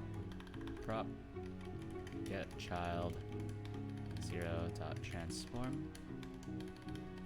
Right. I think that's it. Yeah. Oh, don't do that. And then here. Oh, you know what? That's tough though. So what if your prop parent does not have a child? Because here, whenever I create a custom prop on add custom prop, and what is it? Create prop. Here, it's possible that your prop parent will just be will not have a child. Okay, so let's add a null check here. Why not? So if prop and prop dot child counts is 0. So I have to do if is less than 1, but you can never have -1 children.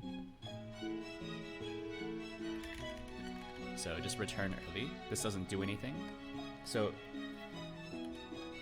make sure, first we null check, and then check to see that we have 1 child.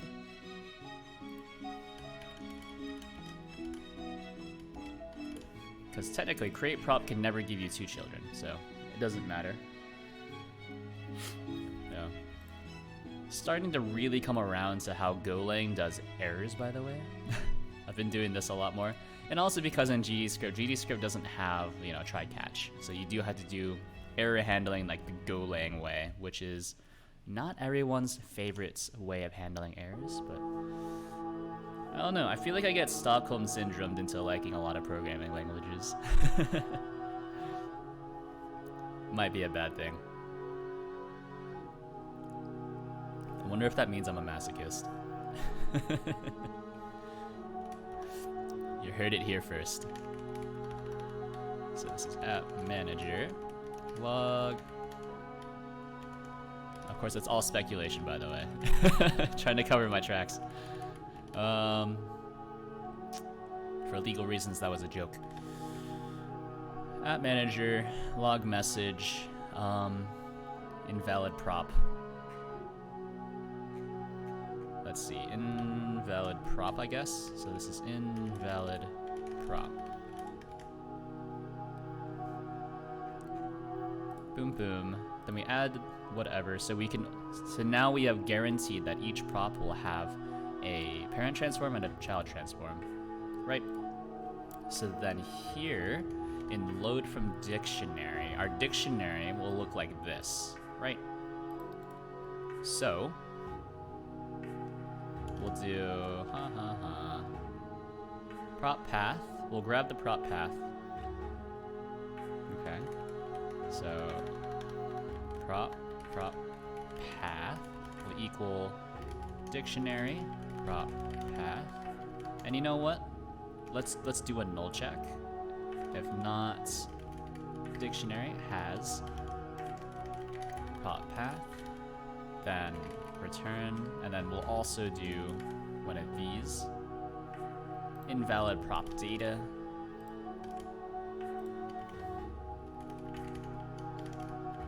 And then no prop path. Very good. Look at this. We're doing null safety.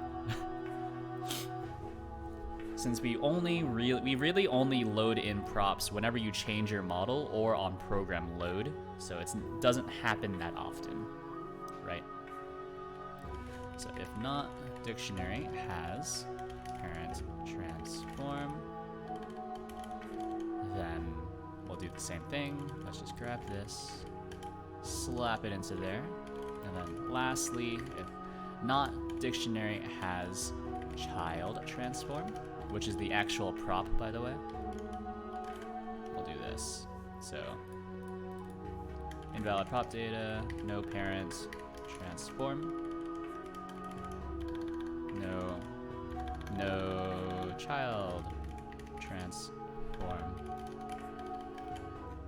And you know what? I think it might make sense to just have an extraneous data field just in case, because there are other things I would like to add in the future, so we can just future-proof this, I guess. This is not how you spell dictionary. So much for my mastery of the English language.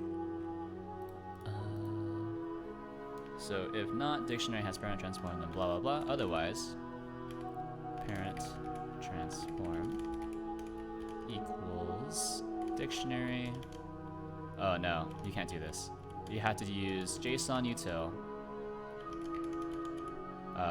dictionary to transform, and then we'll grab the dictionary parent transform transform. There we go.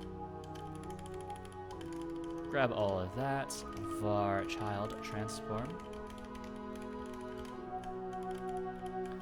Let's see.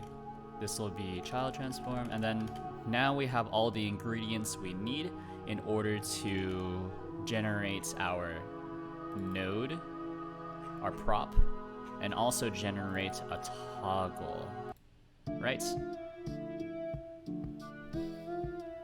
And then from there, remember that we are doing, hold on, we get rid of this. List element, we're doing all of this here. So this is just the in-between step. We already have our start and our finish. I'm just repeating this for my own benefit, by the way. Sometimes I forget what I'm doing. Or you get, you know, as they say, you get too lost in the weeds to remember, or you get too lost in the weeds that you forget to smell the roses. I don't know. What am I talking about? I feel like I'm going crazy.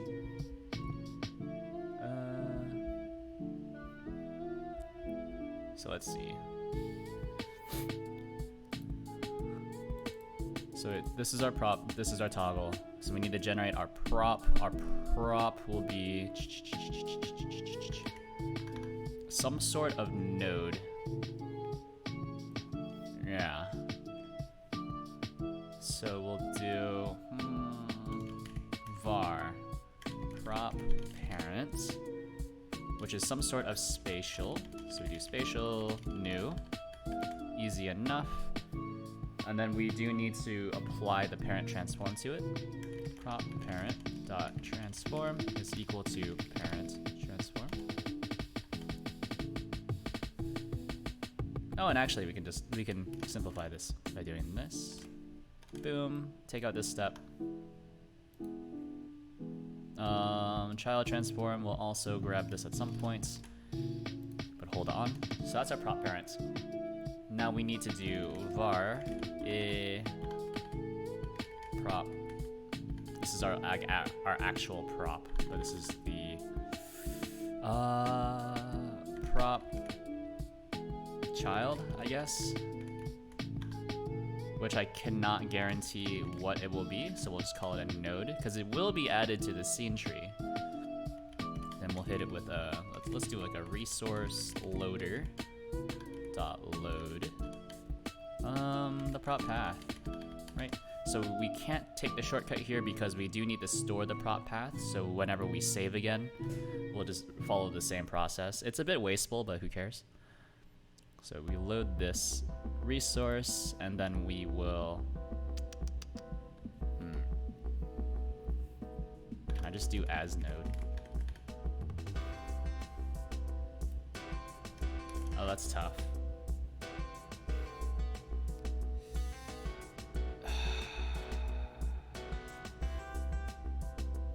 Hold on. That's tough. That's tough. So it needs to work like this. Oh no.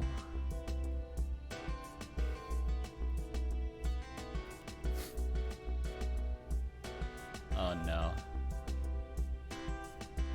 Actually, hold on. I could just reuse this create prop thing.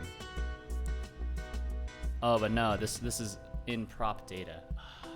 Okay.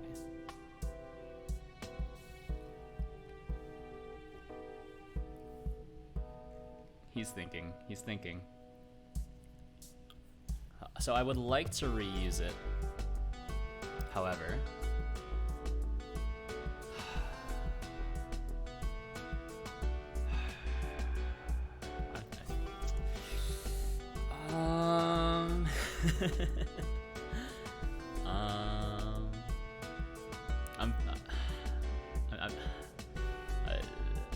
brain is not working. There's a good way of doing this. So I have all the means to load in the prop here with this function. I don't want to duplicate the effort because there's twice as many things to maintain.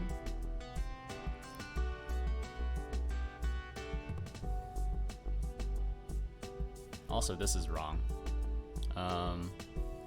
VRM loader. This is, yeah, that should not be that. Why does this say this? That's incorrect. Hold on. This needs to be VRM. We'll grab the loader here. Copy path. Slap this in here. And Bob's your uncle. There we go. Yeah. Weird. Alright, so I think create prop needs to be... Yeah. I think I need to access create prop from somewhere. And so maybe list elements will just hold this stuff. So we'll have, you know, like prop, var, prop, like parents, transform. I can't spell transform. Transform is one of the hardest words for me to spell. I don't know why. Or not spell, but just type out. Child transform. Some sort of transform.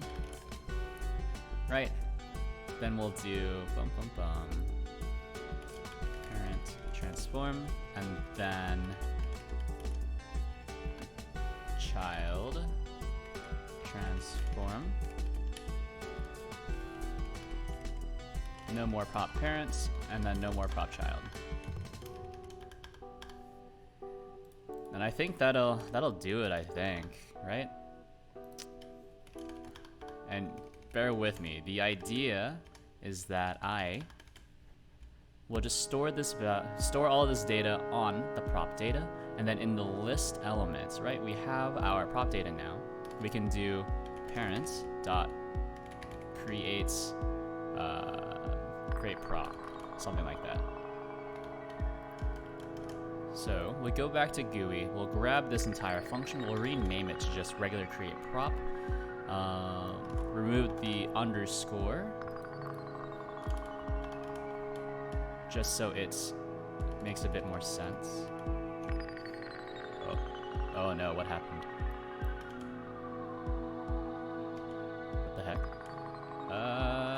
Okay, sure. Don't know what happened there. The formatting got really messed up, but it has fortunately fixed itself. Right, so now we have create prop. Now, inside of a few problems, this needs to be regular create prop. Underscore to denote it's public, but of course we're all adults here, so you can call private functions if you want. Then inside of list element, we'll do parent.createProp. That requires a prop path and a parent transform, child transform. Look at that. He's done it. Then prop data. We'll grab the prop path. And then let's do it like this.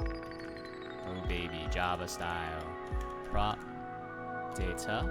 And this is parent transform. Prop data. Child transform. Right.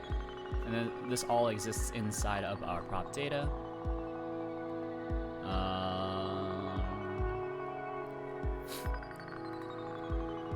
And then we can, yeah, and then we can do this. We'll grab the prop. So the prop data dot prop is equal to parents dot create prop. You see what I'm doing here? Yeah.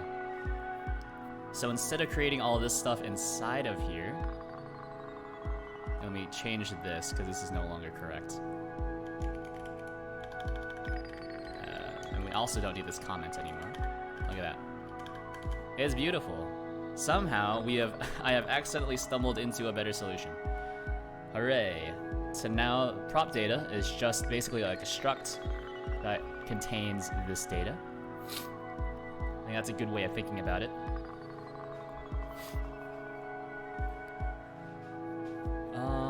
And then list element handles all of the kind of node generation.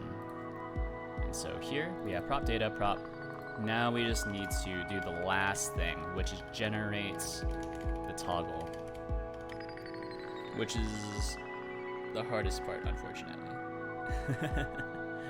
So prop data dot toggle is equal to parents generate. That's not it. Parents dot generate UI element. Then we'll do a thing to it. So we'll do I think it's just toggle, right? Let's grab parent.xml constants toggle. And then actually this one is also just using a magic string. Let's replace it with, this needs to be double toggle. There we go. And then needs to have some sort of value associated. So name is going to be, oh, you know, I don't think, yeah, I don't store the prop name.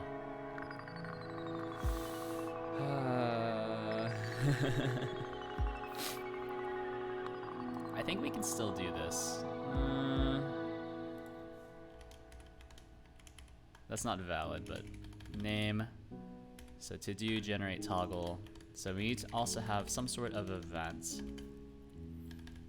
And that's pretty much it, right? Data. This is our data, which is just a name and an event. And it's probably going to be something like prop toggled, right? Prop toggled, which needs to be intercepted by the signal broadcaster. So let's do this signal prop toggled. So prop name. And then we're just wrapping all the functions here because we're doing, whenever we emit a signal, we do need to change other values as well. So, or not always, but sometimes. And so if we're doing it sometimes, you might as well do it all the time, which might not be the best mindset to have, but by golly, we're doing it. Emit signal. So prop toggled. Prop name. And you might have noticed that sometimes, oh, hold on, what? Broadcast prop toggled, where? Oh, prop GUI Eh? Prop GUI toggled. Where is prop GUI toggled? What is this? Prop GUI toggled? Which thing is connected to this? I don't think anything is connected to this. But it's pretty much the same thing, but this makes more sense.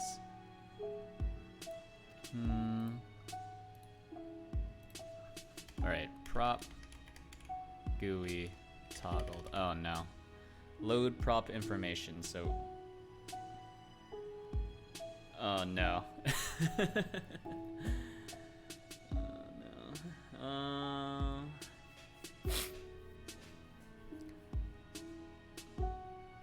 Maybe just prop toggled.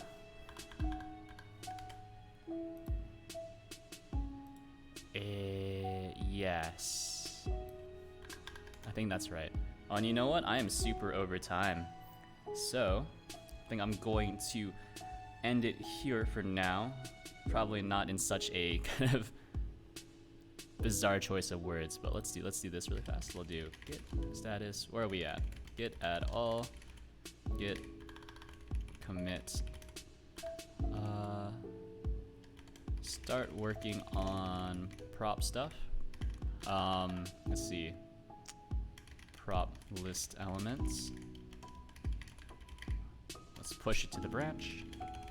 And of course, this software. Oh, hold on. Git push force. I forgot I rebased. Yeah. So of course, this software is free and open source. You can find this and the current release of it, the 0.6.0 release of this on my GitHub, which you can find down in the description below under the name OpenCPageGD. Yeah, handles regular 3D models, handles VRM models, which is the one that you're looking at right now. And all kinds of other stuff. Face tracking, hooray! However, what I'm working on right now was a big UI rewrite, so we're dynamically generating a GUI. How fun. So this is what I was working on. So pretty much model and tracking easy because these map one-to-one pretty much to all the config files. Features and presets are going to be more difficult because these are all user generated, which is tough. So there's nothing for me to read from. Like, even though, you know, map bones, this changes with each model, but at least I have something to read in. Whereas this one I need to account for, you know, the built-in stuff and then also user generated data, which is crazy. But we're almost there. Once I figure out this, then presets should be pretty easy. And app settings, I'm not even sure what app settings is. I'm still trying to figure out what exactly I want to put there. But anyways, thanks for tuning in. I will be live on Tuesday from 7 to 10 p.m. Eastern Time, probably working on this again. Thank you for the follow, Twitch viewer. Won't shout you out just yet, unless you wish to be shouted out. But yeah, peep the Discord, follow me on Twitter, give this project a like on GitHub. You know the drill. Any support is appreciated, of course. And also, thank you, viewer, for tuning in and watching me just kind of bang my head against this. Brain is kind of fried, honestly, after working on a Game Jam game for, 14 hours over the weekend, which is a lot of time considering that I started late on the Game Jam, which only lasted for 2 days. Yeah, but anyways, oh, look, I have viewers. So let's see, who do we want to raid? Do we have any suggestions from the peanut gallery? Otherwise, I will pick one. I will pick someone who is doing Godot game dev. Speak now or forever hold your peace. Game development.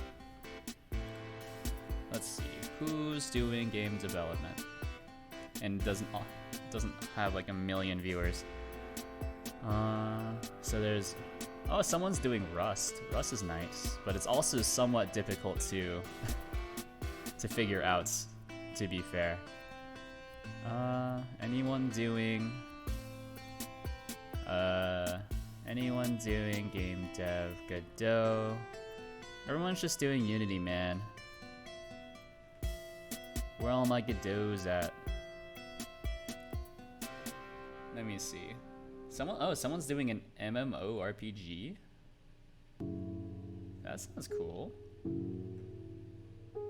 That sounds cool. Yeah, I think we'll probably look at that. Yeah. So I'm gonna send you to. Let me see if I can do it. Just do this really quick. Copy. Okay, so I'm not very good at raid channel. At least I hope they're doing game dev. It looks like they have a Google Doc open instead. But yeah. You know. Follow me on Twitter, join the Discord. Yeah, thank you very much for watching, and I will see you on Tuesday from 7 to 10 p.m. Eastern Time. Working on more free and open source software. Alright, goodbye. Sending. Actually, that's not how that works. We have to wait. Ready to raid in 3, 2, 1. Get sent.